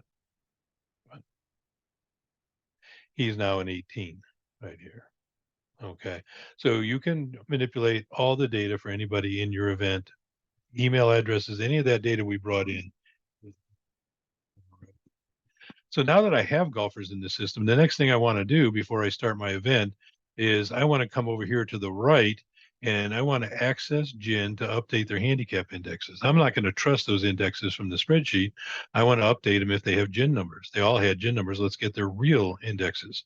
So I click on this access GIN to update handicap indexes. When it comes up, everybody who has a GIN number is check marked over here to the left. I've got a player, Chris Miller here, who has not got a GIN number. So we're going to continue to work with his 22 handicap and not because we don't have a GIN number to know what his index is. Everybody else is check marked. And now this is where the update method is here. I can update all these different various things. I can get their current index, or I can get their index on a specific date. I can get their world handicapping low index, or I can get their Golf Genius calculated low index for the last 3 months, the last 6, the last 12, their lowest index over a certain range, or the average of, and it'll give me some options. In this case, let's say I wanted everybody's index at a specific date, and I click over here for the date. I want everybody's index as of this past Monday. No problem. Come on over here and hit update. Now everybody will turn green or red, depending on whether they had good information or bad. So you want to wait for this and we'll see them shortly here. And we just scroll down and everybody was green except for Chris Miller. Chris, we didn't even bother checking because he doesn't have a GIN number. So everybody passed inspection here. If it turns up red, it's going to turn up red for one of two reasons. They don't have an index because they have an NH, or they are currently inactive in the GIN system. Okay. You would have to go back and fix that problem. Either give them an index, give them a handicap, or find out what they're, or have them get active again. One or the other, whatever you want to do to fix that problem for your event. But it'll be over here in red and it'll say error as opposed to green, which says it's been updated. All right, we're back to golfers now. I've filled in my event roster. I have updated their indexes. The next thing I would normally do is I would go now and work with my divisions, flights, and teams. That's a whole different topic. We don't have time for that today, but I do also put on an entire class having to do with divisions, flights, and teams. I don't have that here in the spring, but I will add it for late spring or early summer because I was just running out of times to teach. But if you have any questions about divisions, flights, and teams, don't hesitate to call in for us. We'll be happy to talk you through it. It is a little tricky, but it's very, very powerful in terms of being able to divvy up your field. We have some clubs that have just gone off the deep end in terms of the number of divisions they create, the number of games they run. They're running like 7, 8 games across 6 divisions with 14 flights all on one day. It's crazy, but that's what they want to do, and the system can do it for them. So there you go. But it does get a little crazy trying to keep it straight. All righty. So we're basically done with getting organized in golfers, but I did want to show you the email center over here. If I go over here and manage emails,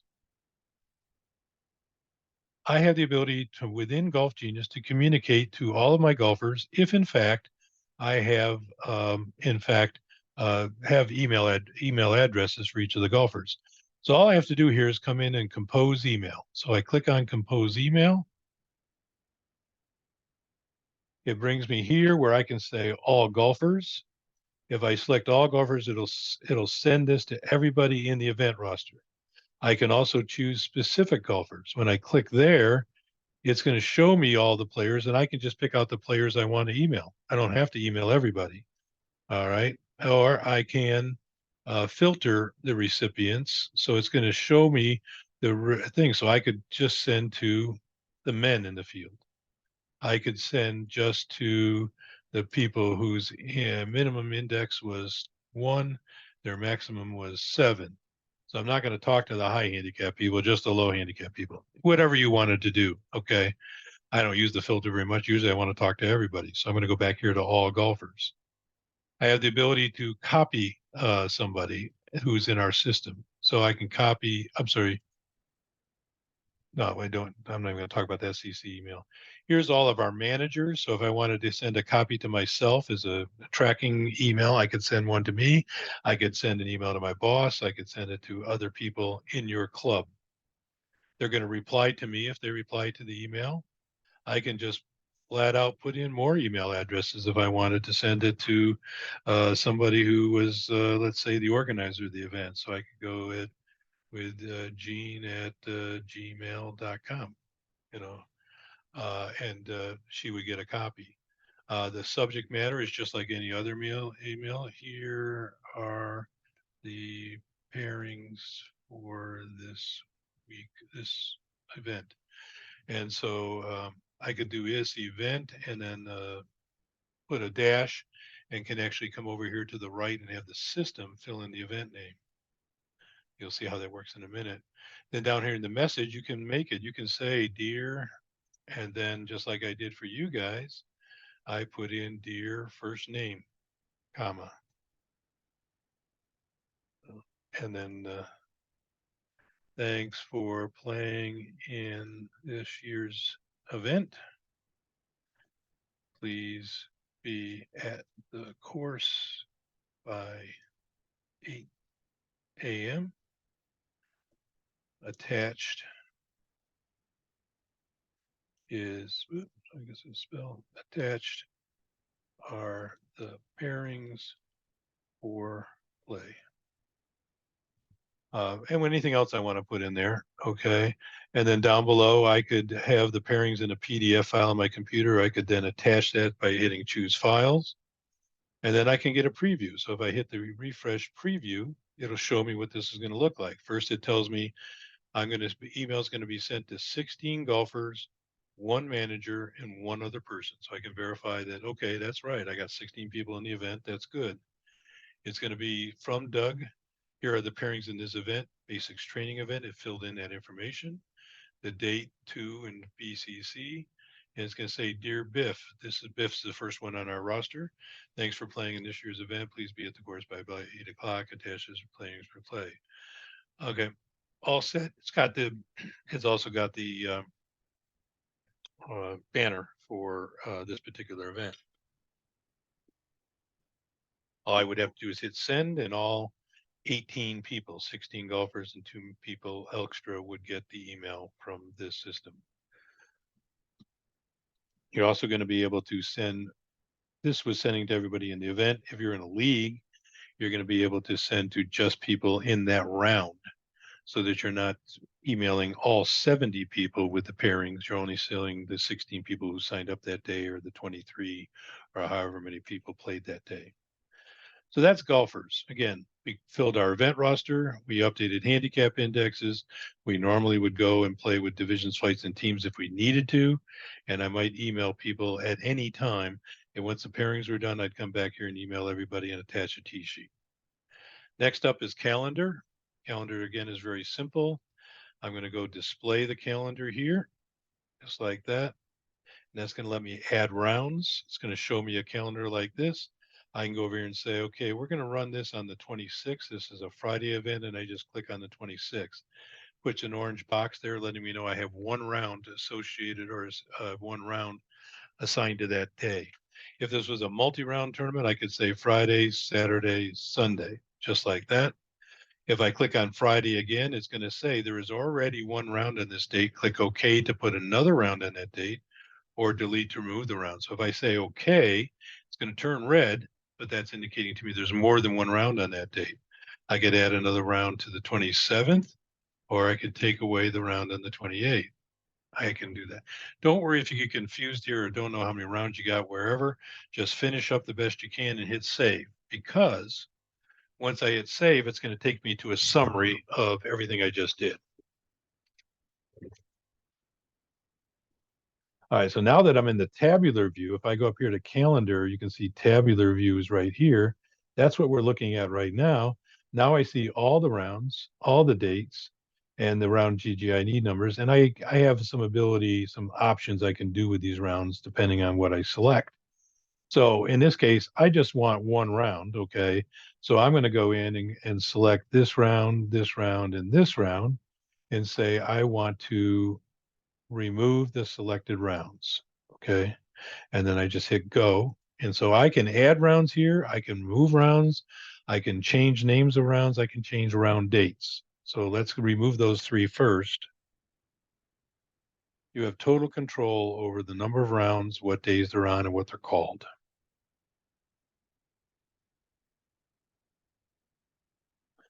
So this will bring me right back to the tabular view. There we go. And now I just have one round on January 26th. Somebody just came in my office, let's say, and said, no, we got to move this to Saturday. So I don't have to go back and start all over. I could just click on this date, bring up the calendar, and change that date to the 27th, just like that. Quick and easy. I also don't need to necessarily call this round one. If you had multiple rounds in your event, you might want to go with round 1, 2, 3, but you might want to call this Saturday round. That's what would show up on the scorecards. That would show up on the reports. So if you had a Saturday round, a Sunday round, and a Monday round, you could then rename the round if you wanted, or just leave it 1, 2, 3.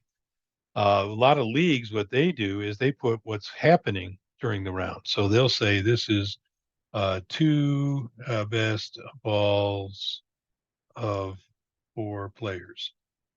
Okay, so now that's the name of the round.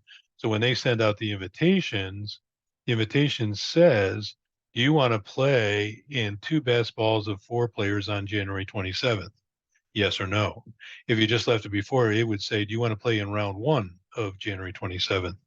Sometimes in the league, they want to know what game it is. They would go, well, I hate that game. I'm not signing up for that. Or I like that game. I do want to sign up for that week. So you do have the ability, once again, anything in blue is clickable. We have round types of golf. You also have a social round. You can flip back and forth. Social round just doesn't have any round information, but you could still use it to keep track of things.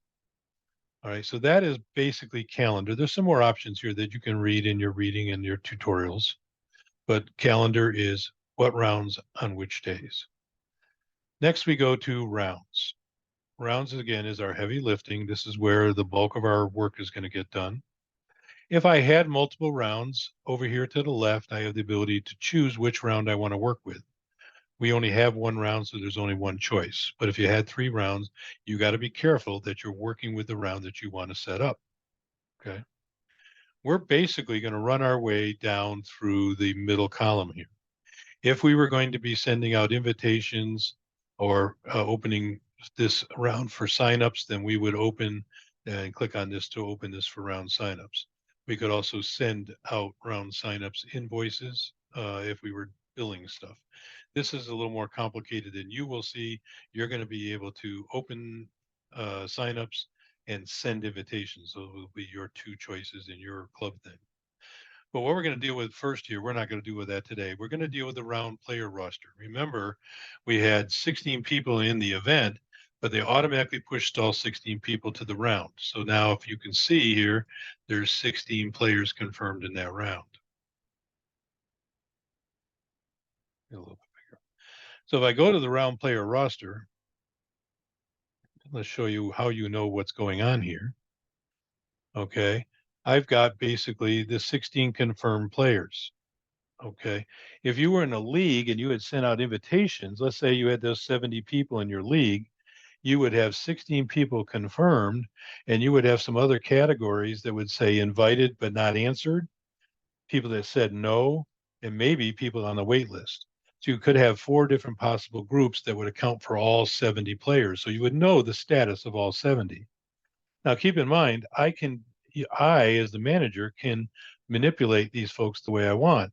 I could go in here and say, Kelly just called in and he doesn't want to attend this round. So I'm going to mark him as not attending. Okay. Hit go, and you'll see that I'll now have 2 categories. I have the confirmed players, now 15, and I have players not attending, Kelly.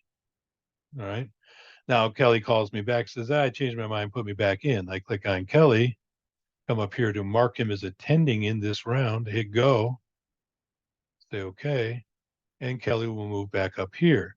The only difference is Kelly right now is in bold, and players in bold without asterisks were confirmed and dealt with the event manager. So you know Kelly was in here because I put him in, not because he was added to the event by someone else or by spreadsheet or by invitation. Okay. So you can keep track of this. If I want to know what happened throughout the entire process, I can go over here to the player roster log, click on the player roster log, and it'll show you all the operations that I did as a manager. At 3:11, I took Kelly out to not attending by Doug Hardesty. At 3:12, I put Kelly back in by Doug Hardesty. If you were in a league, this would show you who got invites, who said yes to the invite, who said no to the invite, what you did as a manager, what the members did as a manager. It would be a way for you to be able to keep track of and see what people did.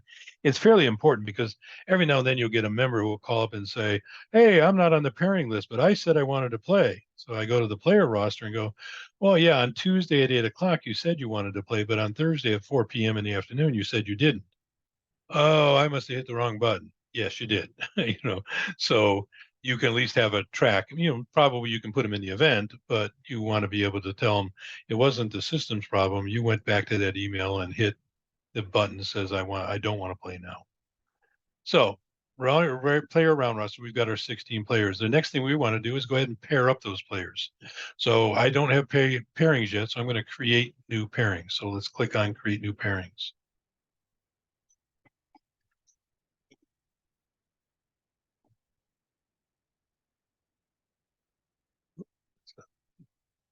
There we go. My mouse is being fussy today. Alrighty.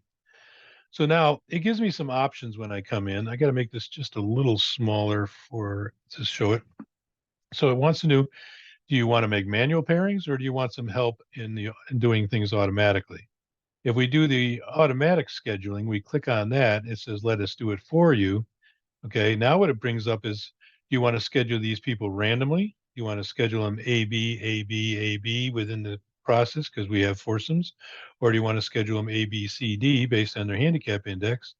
Or do you want to do players by index, meaning it's going to put like players together in the pairing group? You also have a keep together button. If you click on this, it's going to show you all the players. And you can say, well, Dana and Kelly rode together today. Let's put them in the same pairing group. So I'm going to have you put them together randomly, but I want you to keep together Dana and Kelly, and you would say keep together. Okay. However, we also have a spread apart button, which you might use a little more often. We recently learned that Chris slept with Kelly's wife, so we don't let Chris and Kelly play together anymore. All right. So if we do randomly, or we do A, B, C, D, or any of the choices, we're telling the computer, yeah, well, do whatever you got to do, but don't put Kelly and Miller in the same pairing group. Okay. You might also use that, I was facetious there, but you might also use that for not trying to put known slow players in the same pairing group. So you don't have one group slowing down the entire field. Whatever you might need to do, it does give you that option. Okay, that's when you're doing automatic. If we're not going to do automatic, I can create pairings using a custom field. Okay, all it says down here is, what do you want to use for your custom field? So I could go in and say, I want everybody by state. So everybody who was North Carolina would be in the same pairing groups, and then South Carolina would be in pairing groups, and then Georgia would be in pairing groups. So if I had a lot of that and wanted it by state, if you had put in sponsors, okay, if you had brought in sponsors from the spreadsheet, then you would have a sponsor field here, and you could then custom field by sponsor, and that would be all the Coldwell Banker people would be together, all the Acme Plumbing, all the Sears, all the Kohl's, all the Walmart, all whatever, would all be in the same pairing group. So you wouldn't have to do it manually. The system would do it for you based on the data in that field. You can create manual pairings. Okay. Manual pairings set up like this. You come down below, it says create your pairings. Here's all 6 players. All I got to do is say, okay, well, I know that Biff is going to play with Jack, who's going to play with Gene, who's going to play with Jason. And once I do that, I can go ahead and create the pairing group. They slide over to the right. They're pairing group number 1, and I'm left with the rest of the people here. Jennifer and Doug and Dana are going to play. And so I've got a threesome there, the threesome here, threesome, and threesome. Okay. If you make a mistake, no big deal. You can come over here. Oh, that's not really supposed to happen. You just trash them and you go back on the bench and you can start over again. So if I wanted to move everybody back or groups of people and restack them, I could. So at this point, I don't want to create any of these. So I'm going to trash them all because we're going to do pairings a different way. So I'm just putting everybody back on the bench. I know this is not drag and drop. They've been promising us, not promising, but talking about drag and drop for a long time, and they still haven't enacted it yet. I wouldn't be surprised over the next couple of years they will change a fair amount of this pairings program to make it a little more user friendly and a little more modern. All right, so that was our manual pairings, and then we have create pairings by entry numbers. This is what we're going to do today. We're going to presume that the first 4 players want to be together, the next 4, the next 4, and the next 4 in my spreadsheet. They came in that order. We're going to pair them up in that order. So I'm going to hit next and continue. And now it goes out and makes my pairings.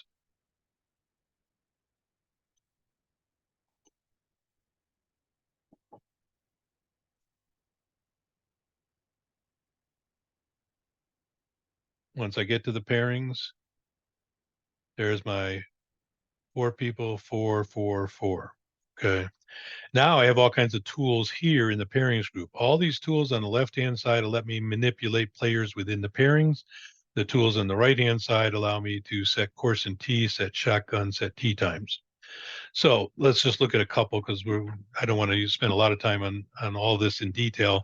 I want to show you the basics here. So let's say I made a mistake and I want to swap players. Okay. So let's say Kim called in and said, hey, could I play with Jason? So I'm going to go over here to swap players. I don't have to remake the pairings from scratch.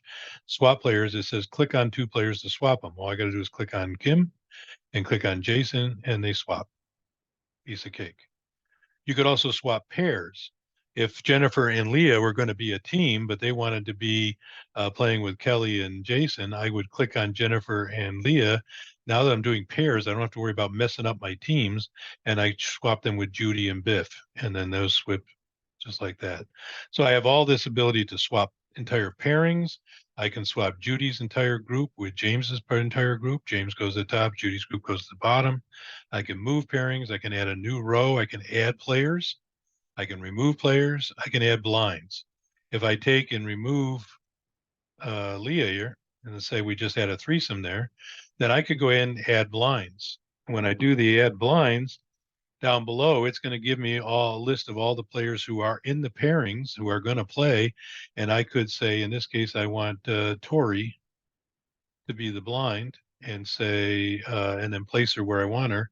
Tori shows up here with brackets around her to indicate, and she's in gray, that she's a blind for that team, where she's playing for real for this team and a blind for that team. I can also remove the blind by hitting remove players, take the blind out. Add players is going to give me anybody on the bench who isn't already in there. And there's our Leah waiting for us. And we put Leah back just like that. So you can manipulate everything, your total control. Over to the right, I'm going to set course and tee. If I set course and tee, I get some information down below here. Going to make this just a little smaller again. Let's see if I can get that. So in this particular case, the first thing I got to do is select the players that I'm going to select the tee for. Okay. In this case, I want to show you some filtering. So I'm going to use this blue button here. Again, links are something I can click on, select all the players. So therefore, all the players turn orange. At this particular point, you remember that I brought in tee information for each player. So now I have filters here. So what I want to do is select all the players. We're going to find out who's going to go on the, let me see here, the white tees, okay, white men. So I've got white tee selected for mid pines. I'm going to filter for everybody who said white. There's the 4 people that said white, and I'm going to say apply. All right, those guys are all set. Now I'm going to select all the players. I'm going to then choose the green tees at mid pines, and I'm going to select everybody, I'm sorry, women are only green, so we get green women, ladies. I'm going to filter for all the green people that selected green, apply. Then I had some, I have white tees for men. I'll select all the players, filter for white, and apply. And then finally, I'm going to select all the players, filter for red women, and choose red, and apply. All right. Now somebody's off here somewhere. I got to find out who's missing. Chris Miller is missing. So we'll highlight Chris. He must have not had a T, so we're going to put him on the blue. Oh, I did have blue. Sorry. I had blue as well. So let's highlight this and filter for blue and put everybody on the blue tees that want to be blue. You'll know you've completed everything because all the T designations show up on the right once you've completed a complete pairing group. Next thing, tee times. Click on tee times. We're going to start this event at 9 o'clock a.m. We're going to have intervals of 9 minutes. Starting on hole 1, we're going to select these 4 groups to pair up like that and apply. Now we have 9 o'clock, 9:09, 9:18, 9:27. Could also done shotgun if I wanted to, set shotgun.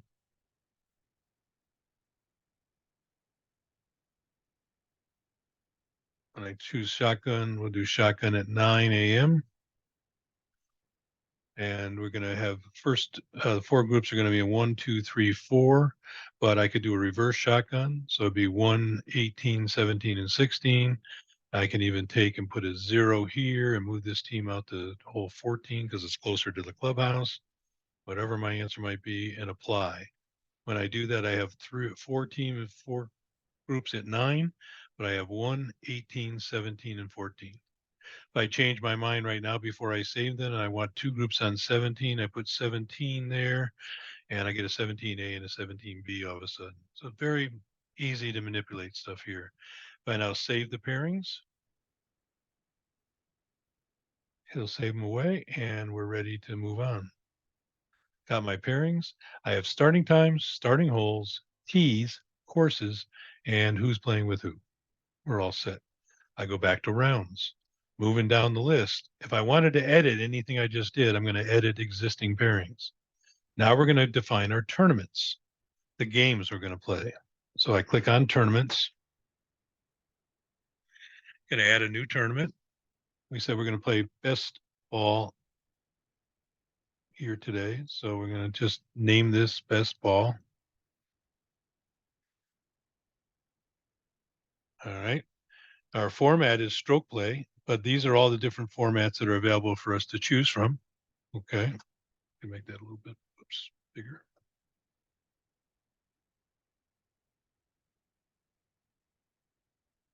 All right. So we're sticking with stroke play. The competition, I have all these options for competition here. Lots and lots. So all we want right now is player versus we want pair versus the field. We're going to have 2 players.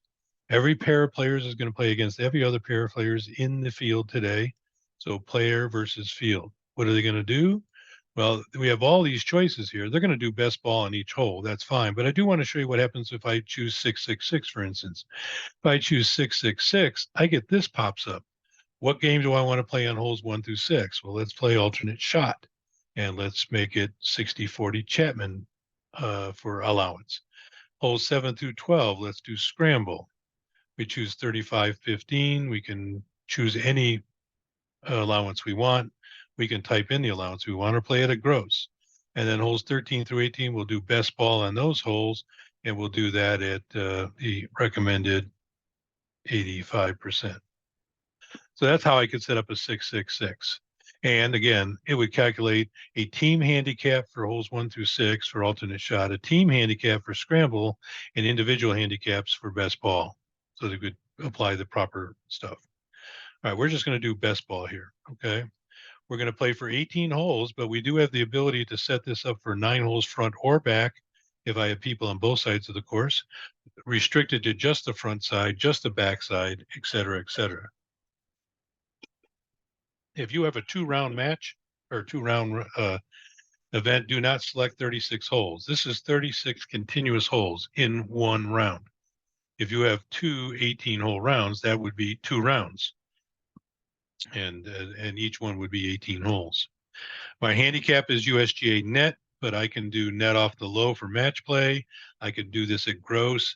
If I didn't have handicaps in my field, I have the ability to do Callaway 15 and 16, System 36, or Peoria, which it'll calculate for us. Our handicap allowance for best ball is going to be 85%. And we'll let the USGA last 9-6-3-1 count back break any ties for us.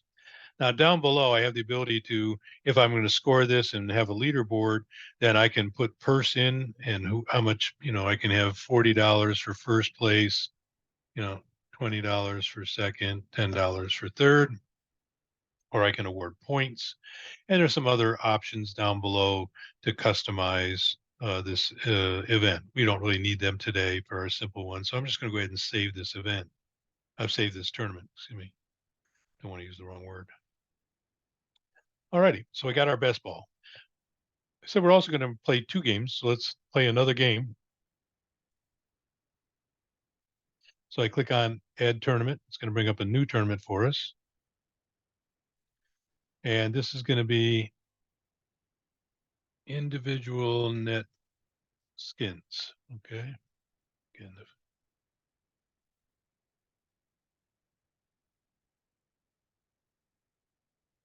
just type dangerous. All right, so now when we get to format, now we're going to choose the actual basic skins game. Okay, and then all these options will change. Once I do that, what is our competition? Well, it's everybody against the field. So I still now want player. This is individual play. Every player against every other player in the field.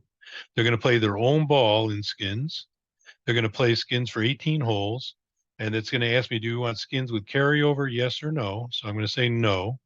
And to win a skin, validation-wise, can it be any score?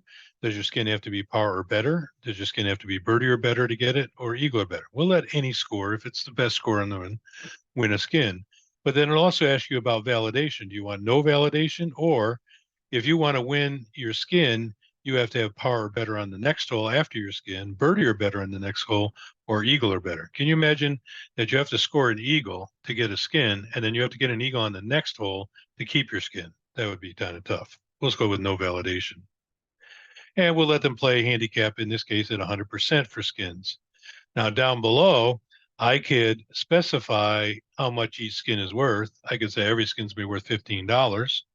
But we always don't know that. The best thing we want to do here at this point is we want to prorate the skins to the skins one, and our entire purse. Let's say these guys love to play skins. They put $600 in the pot today to play skins. So we'll let $600 be divvied up on the skins one. So again, some more stuff down below we don't need to worry about. I'm going to save this. Okay. So at this point, for the most part, I've got my pairing set up. I've got my tournament set up. I'm pretty well set to go. And all I got to do is print scorecards for the most part and some other paperwork if I need it. Let's take a second, though, and go over to handicap analysis. I wanted to show you how this works because it's so powerful. Over here to the right, handicap analysis. Now that I have my games configured and set up, so it's going to say, all right, show me best ball. So I click on best ball. It's blue. I can click on it. It gives me some basic information. It's adjusting for a T difference. Maximum index happened to be 40.4 in this game. Handicap allowance 85%. But when I get down here, let's look at James Park. James Park is on the white tees. He's got an index of 6.5, and he's going to play to a 5. Okay, well, how did they get there? So I click on James's name, and I get all this information here. His course handicap is being calculated for all 18 holes. His initial index was 6.5. This index is not affected by the maximum setting. The player's on the white tees with this slope, this rating, and this par. So the course handicap is calculated as this formula. 6.5 times 136 divided by 113. He says 7.823. Somebody's on a different par here, apparently. Oh, no. And then part of the handicap adjustment is to adjust for par in the rating. So we're going to take 1.5 off. He becomes a 6.323. We're going to apply 85% to that 6.323. It becomes 5.374, and that rounds down to a 5. So we know exactly how James got there, and we know exactly how every single person got there. Very, very powerful for you to know that's there in case anybody comes up and is wondering, how the hell did I get this index? Okay. And we can do the same thing if we look at, I'll go back, I'm sorry. If we go back and look at Jean here, right here, Jean Peters, in this particular case, she's got 21 in best ball, all right here, 21 in best ball. Now we're going to go and look at individual net skins, okay? And in this case, we gave everybody 100%. So if I go down to Jean here, she gets 25 shots for skins because we're not doing the 85%, we're doing 100%.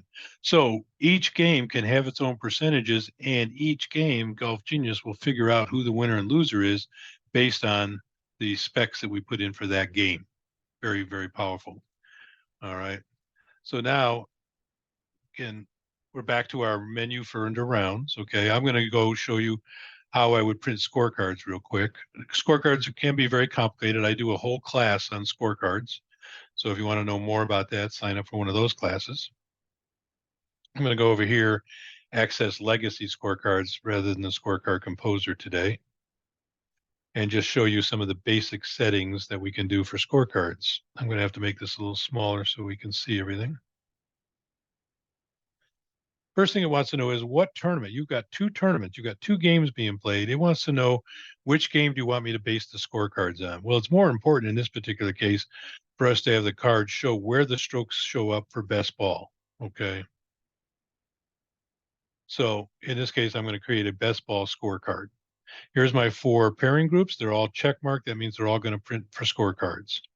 I'm going to go to Format tab. Format tab lets me define sort of the basics of the card. It's an 18-hole card. I'm going to print 2 scorecards for every piece of paper. I'm going to show every player on the card, and I'm going to show all the players in the pairing group. Okay. I could do 2 players per card, 1 player per card, et cetera, et cetera. So in this case, I'm going to show, I do want to show both pairs and players. So I'm going to, so that they'll break up as their pairs. And I'm going to show all the pairs on the card. Okay. When I go down to look at it, this is what it looks like. I've got James and Chris with their total score, Rusty and Tori with their score in the first pairing group. James has got his 5 strokes. It's going to be hard for you to see, but there's dots here for each of the where he gets his 5 shots. Those will, we can make they'll be bigger on the scorecard than they are on the screen here. I don't know if I can make that bigger so you can see that. Here we go. Chris is getting 19, so you'll see that he's getting double shot here somewhere. Don't see it. 9 shots for Rusty and 5 for Tori. Okay, so their dots are going to be there.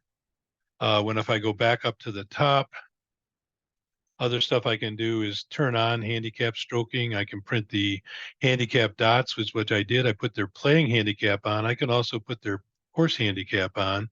So you can see that James was a 6, but at 85%, he's a 5. Chris was a 22, but at 85, he's a 19, etc. Sometimes that's a lot of data on there, and it just generates a lot of questions. So I typically, myself, don't put the course handicap on. I just print the playing handicap to keep the card clean and neat and stop a lot of questions. I can have additional info in tees. You can see that I've got I've got a column here for initials, so I can turn on the initials. So if they fold the card, it still says JPCM. I can show the T abbreviations. They're not there, so don't worry about that, Doug. I highlighted the starting hole since it's a shotgun. And we're printing whatever tees happen to be on the card. It's showing all the tees in the field right now. But when you see the first card, you'll see that it's only going to show the tees that are needed for these players. Logos, I can add a logo right here in the bottom. You can see the CGA logo. And what I can do is I can resize that. I can make it bigger. I can make it smaller. All right. I just have to be careful. If I make it too big, it's going to pop up and say, okay, now that it's that big, I can't print 2 scorecards per paper anymore. So I'm going to move this down, make it a little smaller for the time being, right about there.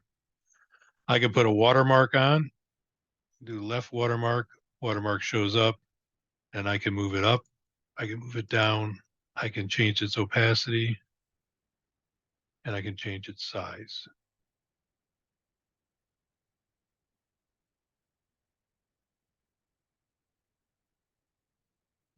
I don't need that necessarily, but so I can turn it off. So watermarks are available as well.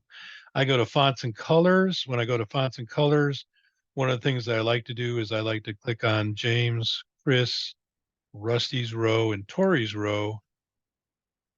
And I like to bold everything there because that'll make the dots twice as big, almost 3 times as big on the scorecard, and people can see it without putting their glasses on.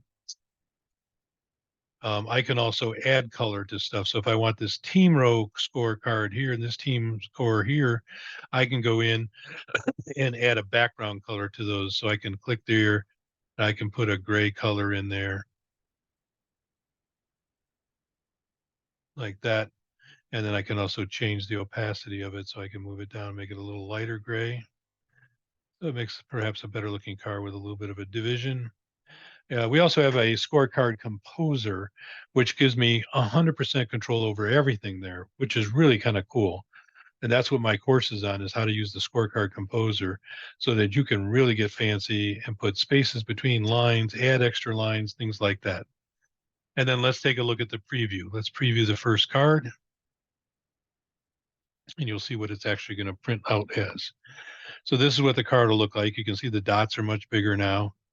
It's got the name of the event, the name of the round, the club we're playing at, the starting time, and the percentage for the handicap, et cetera, et cetera. And so I can scroll through. That's the first card. That's what the second card looks like, third card, and the fourth card. At this point, if I wanted to, and I like everything there, all I want to do is hit save and print. It's going to go out and print.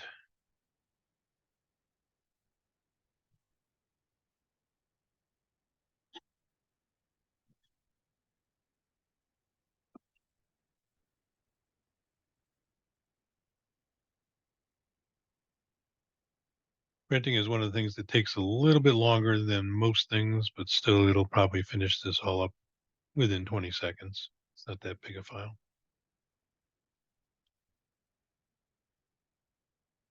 Well, don't make a liar out of me. There we go. Everything in paper comes out as a PDF, so I'm going to download the PDF. That PDF for me shows up in my Adobe Acrobat. So what I'm going to do is stop the share on that, start the share on my Adobe Acrobat program, which is right here. And there you'll see the card. Now, in this particular case, in this card, I made the card a little too big, so we can only print 1 per page. It doesn't have quite enough room to get a second card down here. So each card's on an own page. What I would have to do is eliminate one of these T's, make the rows smaller, get rid of the logo, get rid of some of this stuff down here. I would have had to do something to try to make this card a little bit smaller. Wouldn't take much. It's almost small enough to get 2 per page. But you can see it's a good looking card. And again, with the scorecard composer, I can make even a more fancy card if I needed to.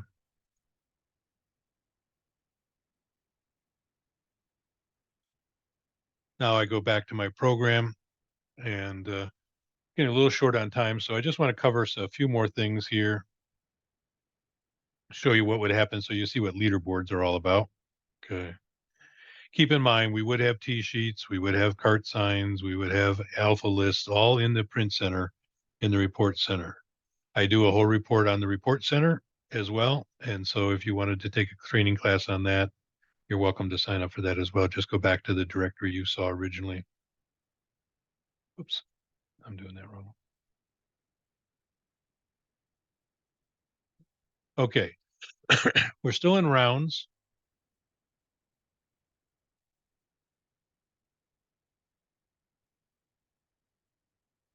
And now what I'm going to do is to show you what would have happened. We presumably at this point, we had scorecards, we had paper, we sent everybody out on the course. They played.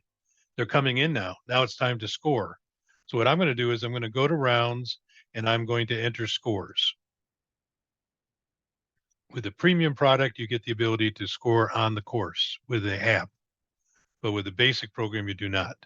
So here's where I would go. I would, if I got James's team's card in, then I could click on James's name or any one of the names there, and I could just start putting their scores in pretty much as fast as I could key numbers. Okay. That type of thing. Okay. But for our purposes, I'm going to take in the bottom left. I don't know if you can see that way down the bottom left, I got random scores. I'm going to let the program put random scores in. It says by clicking this button, we'll fill the empty scores with a random value. Are you sure? I'll say yes, okay. It comes back and says, I put scores in here. You currently have random scores. What do you want to do next? I want to test the leaderboard. So let's go take a look at the leaderboard based on all the scores and Golf Genius calculating the winners and losers. We had 2 games, so we're going to have 2 leaderboards to look at.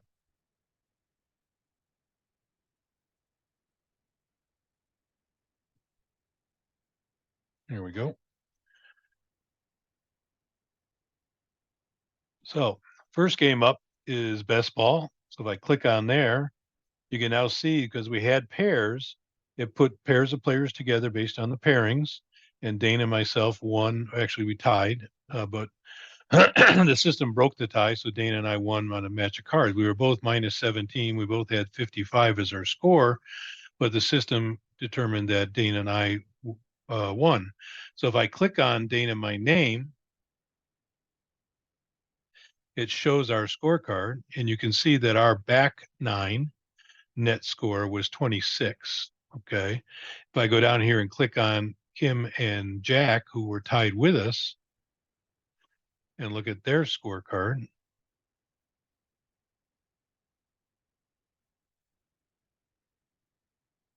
scroll up, you can see that their back 9 right here was a 27. So on the very first tie break, match of cards, that's how Dana and I won, and the system did the tie break correctly. Okay. All right, so that's how everybody played out. And Dana and I split $40, Jack and Kim 20, Jennifer and Leah 10. On the individual skins, we tip this open by clicking on it. We'll see a lot of skins were won today. Kim won 2 skins. She's going to get $133. Dana got 2 for 133. Jennifer 133. Chris got 1. I got 1, and Jean got 1. So it handed out $600 in those multiples, and it tells you what hole they got them on and what their skin was. So the people are getting those double eagles and eagles. We're going to go check their handicaps first and make sure before we hand out $133 to Jennifer, who had 2 double eagles. At any rate, that's what the leaderboard looks like. Okay. Now at this point, I could post those scores to Jen. I could move these things to a TV display. But what I want to do is show you quickly what happens in the portal, because we talked about that earlier. When I finished the pairings, all I had to do was see show pairings in the event portal here, turn it to yes. Just like that, all those pairings went to the portal so people could see them there. Now that I've scored, I can also show the results in the portal. Click yes. And now all the results are at the portal. So our 5th category up here, remember our components. Our 5th component is the apps. I click on apps, and over here to the left is the URL right there. That'll take us to the portal. I'm going to click on this link, take us to the portal for this event. The portal's been set up with our banner. I chose green to be this bar. I had a welcome page that just says, whoops, I have a welcome page that just says basics training event, but I could have put a lot more data there if I needed to. Here's our tee sheets. If I go to players and click on players, it's just going to show me the names of all the players in the event. And I had it turn on, yeah, show me their names and also show me their indexes. So there's the 16 players. If I go to tee sheets and choose tee sheets, it's going to show me the pairings. So this is where your members could see the pairings right online as soon as they were available. So there's our 4 pairing groups: 9 o'clock, 9 o'clock, 9, 9, hole 1, 17A, 18, and 17B. I can also look at this by individual. I can click by individual and I can just go down and go, oh, there I am. There I am, Doug. I'm teeing off at 9 a.m., 17B. I'm on the white tees, and I'm playing with Biff, Dana, and Judy. Very convenient, very easy. If you had multiple rounds, then you would have a drop-down box up here, which would let you look at Friday's round, Saturday's round, Sunday's round. As soon as you released them to the portal, they would show up here and you could go back and forth between all the rounds. Now that we scored, I also have the results here, so I can look at the tournament results. Tournament results are going to look really close to the leaderboards we just looked at. In fact, identical. There's our best ball. I click on that to open it. Dana and Doug won, minus 17 for a net score of 55. We got $40. Go down to individuals, same thing. There's the names, how many they won, what their winnings were. So again, if somebody couldn't hang around to see if they won, they could have come in here and go, well, we didn't win any money. We didn't win any money up top, but boy, I got $66 because I got a net 1 on hole 6. So very convenient for members to do that. Again, you have a welcome page, tee sheets, information, results, player analytics. If I go to player analytics now, it'll show the breakdown for all the players. So if you look at me again, I had 1 eagle or better, 4 birdies, 7 pars, 2 bogeys, 2 doubles, and 2 others. If I click on my name, it'll give me more information about me. So here's my breakdown again, but I can look at a summary as a pie chart. And I'm doing pretty good. I just don't, I just don't like this orange and purple over here. Those, I got to work on those. If I do a comparison, it shows me versus the field. I had a lot more pars than most of the field, so I did pretty good. Obviously, I had less triples, less doubles. I had less bogeys, more pars, more birdies, more eagles. That's why I probably won or helped win. But I can also compare myself with Kelly. I bet Kelly today that I would beat him, so I can see how Kelly did. Kelly did not do good today. And then I can look at hole by hole analysis. So all this stuff is available on the portal. And if you make use of it, I think your members will really get used to going to the portal, especially in leagues. And you save yourself a lot of emailing. You save yourself a lot of PDFing. This stuff just, click of a button, it shows up there. All righty. So that concludes our talk, our demo. I just want to go back to the presentation for a second.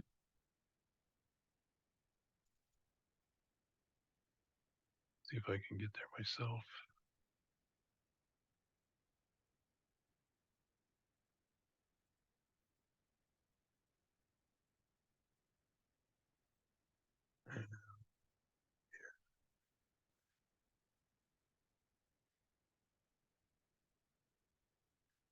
Good. All right. So let's move on and get some things. How do you get help for this program? TM Club support. The program uses several wizards within the program. They're not particularly useful. Maybe the first time you go in, if you want to be guided a little bit, you open up an event, you get a choice to say, no, I don't want to use the wizard, or yes, I do want to use the wizard. I don't put a lot of faith in it. I think you're better off just reading some stuff and just diving in. If I can encourage you to do anything, if you're a brand new user of this program, okay, let me tell you this much. You cannot break the program, okay? You can't do it. All you can do is make a really ugly event. So be bold, click on stuff, find out what it does, try things out. You cannot break the program. You know how I learned? I clicked on stuff. I just kept clicking on stuff and clicking on stuff till I figured out what stuff did. And that was the easiest and best way for me to find out what was going on. There are these little information pop-ups that are next. If you see a little eye next to something, you can hover over it. It'll pop up a little black box and tell you what's going on in that particular option. They're pretty useful to learn what some of the things are in the program. But the thing you're going to use the most is this little guy here, the help button.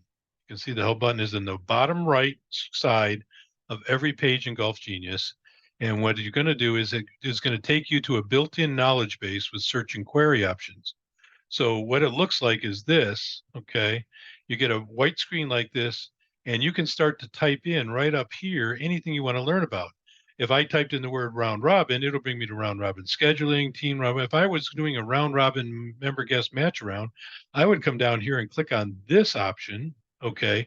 And it would bring up a 17-page tutorial step by step by step on how to create a member guest 5-round match round event. And if you follow those steps, you're done. It works. You know, it's very, very convenient, very, very good. I am also teaching a class on round robin member guests where I will give you even more tips on how to make that simple and easy. Golf Genius is a complicated program, but once you know it, I think you're going to like it. 2, I can do a 5-round member guest with 106, 108 people. Okay. If you have loaded them all into the system for the spreadsheet, I can produce, because I've been doing it for a long time, 5-round match around, tee sheets, layout, pairing guide, scorecards, cart signs, and everything in about 30 minutes. An entire 108-person round robin event. So as long as I know who the teams are and what tees they want to be on. As soon as I have that information, boom, 30 minutes later, I'm printing scorecards and card signs. It really does work that fast once you know where everything is. And I granted.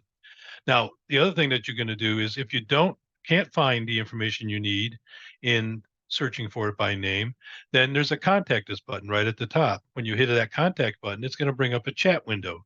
You can use that chat window to choose a couple of options and then type out what you need to know. That when you hit send, that shows up on the computers of Kevin, Jim, and myself right here at CGA. And then during business hours, we see those chats come right in here and we'll pick them up and give you some answers. On off hours, non-business hours, Golf Genius gets those chats. So you basically have 24/7 support from either CGA or Golf Genius for the program at all times. Okay.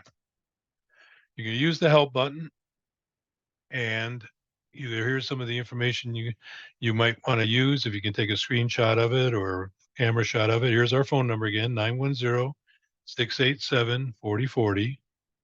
You can email us for support at ginsupport@carolinasgolf.org. You can visit our Carolinas Gin Support website, carolinasginsupport.org. There's some additional information I'll show you in just a second there. And the intercom, the chat is the preferred. You will get better service from the chat, better and faster service from the chat than you will anything else. And many times if it's complicated and I'm in the chat with you, I'm going to ask for you a phone number and I'm going to give you a call and we'll answer it over the phone. How do you get started in TM Club? You complete this webinar, which you just did. You get your credentials and then you follow our recommended training program. You will go to our carolinasginsupport.org website and you're going to see start here videos, overview of the manager site, how to learn the customer center, how to learn the basic components, and you're going to follow some simple tutorials. If I switch real quick here, hopefully I can do this really quick. Give me a sec.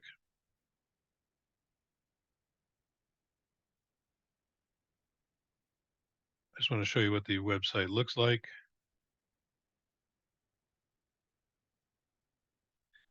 So here's what the Carolinas Gin Support website looks like. And you would go to Golf Genius over here, the light green one, go to Golf Genius. And here's where you want to come with the getting started. But you hit on getting started. I've already put out there for everybody exactly the steps that you want to go through to get started with this program. A little bit of reading. Here's the links to the tutorials to read. Each one's 10 to 15 minutes long. Just kind of read through it. Then you have to get through the basic setup. You got to set up your courses. You got to set up your master roster. You got to assign club managers. And then you just try out the software. Start with an 18-hole individual stroke play. Put 8 people in. Do a fake tournament. When you get done with that, maybe you'll try, a 18-hole 4-person scramble. Maybe you'll come down here and learn about leagues if you're more interested in leagues, basic golf league. All of these are put out by Golf Genius. All I've done is put the links here so that you can get to them quickly. And then just go live. After you've done a couple of practice ones like we did today, find a simple event, give it a shot. Start a little early, give yourself plenty of time. And if you run into problems, jump on the chat, let us know what the problem is, and we'll help you out. And that's where you get your support from. One more time back to the program. Whoops, not that one.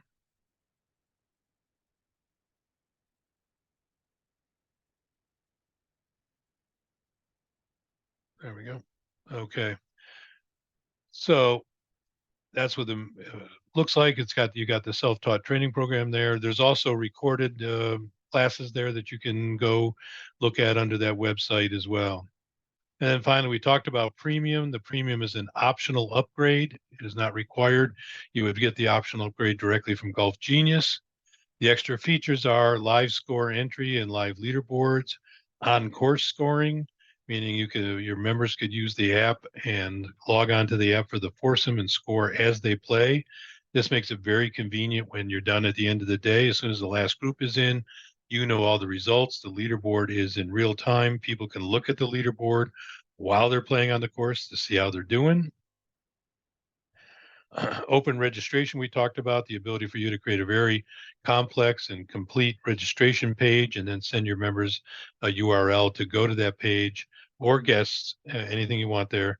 And you would also have the ability to collect money and fees. You could set up a credit card submission with any of the open registration.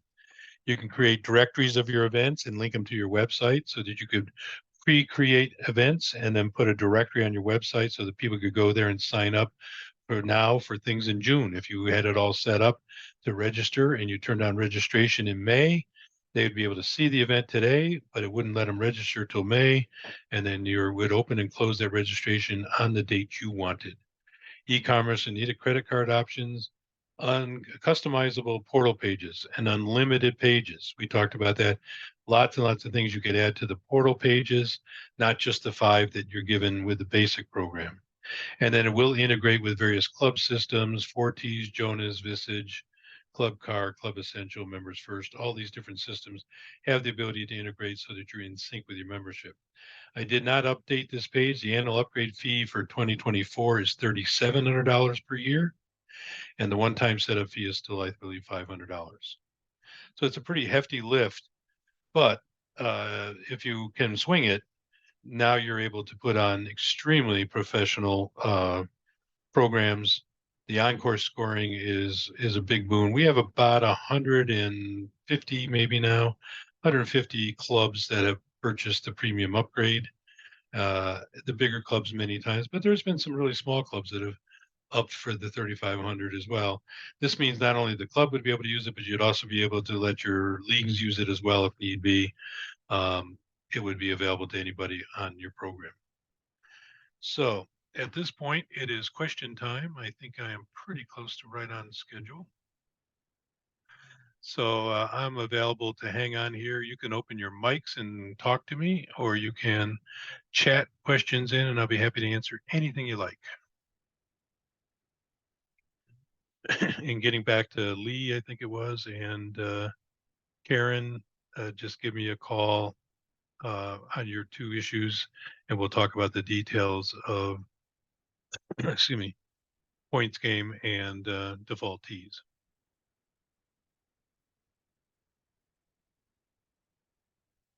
Thank you, Joe, or whoever that was.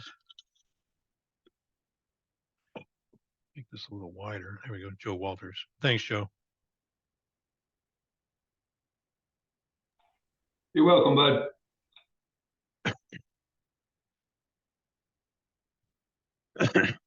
Well, Karen, take it slow. Yeah, there's a lot to learn. I will tell everybody that you're going to be a little frustrated. I will guarantee you, a little frustrated when you start. Most of the people will report to me after about 3 months that they 3 months or so that they've gotten over the hump and they start to feel pretty comfortable with it. And if you've been using it for a year, most people across the board like it. There's some people that say this thing should do this, this, and this, but and sometimes they're right, but many times they're asking for something that's very, very specific to their club. And I don't think you could imagine a software company was necessarily going to make it so customized for a particular club. Thanks, Tyler. Glad you could make it. David, thanks for coming by. Jim, thanks an awful lot. And Lee, you too. Brad, is there a section or tutorial on directories? There will be. I'll probably add directories, teams, and flights later. It's not on the directory right now, but I forgot that there was one for that. I'll probably add one in mid-April. So look for that. But you can go to that. You can go to the help button in there and just click on directories. There's a very, very, very long tutorial, describes everything about directories. Then go to flights and go to teams. If you read through those things, you'll be an expert on how to organize directories, flights, and teams. It's very detailed in the help screen in the knowledge base.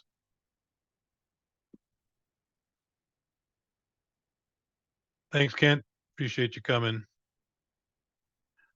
Will this one be accessible for a review? I am recording it, David, so I will be putting it out on the website as soon as it gets processed and get a chance to put it there.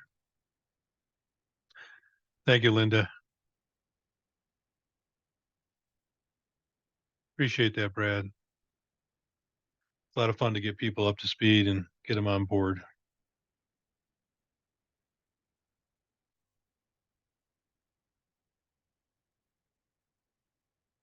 Any other questions? Stop the recording anyway.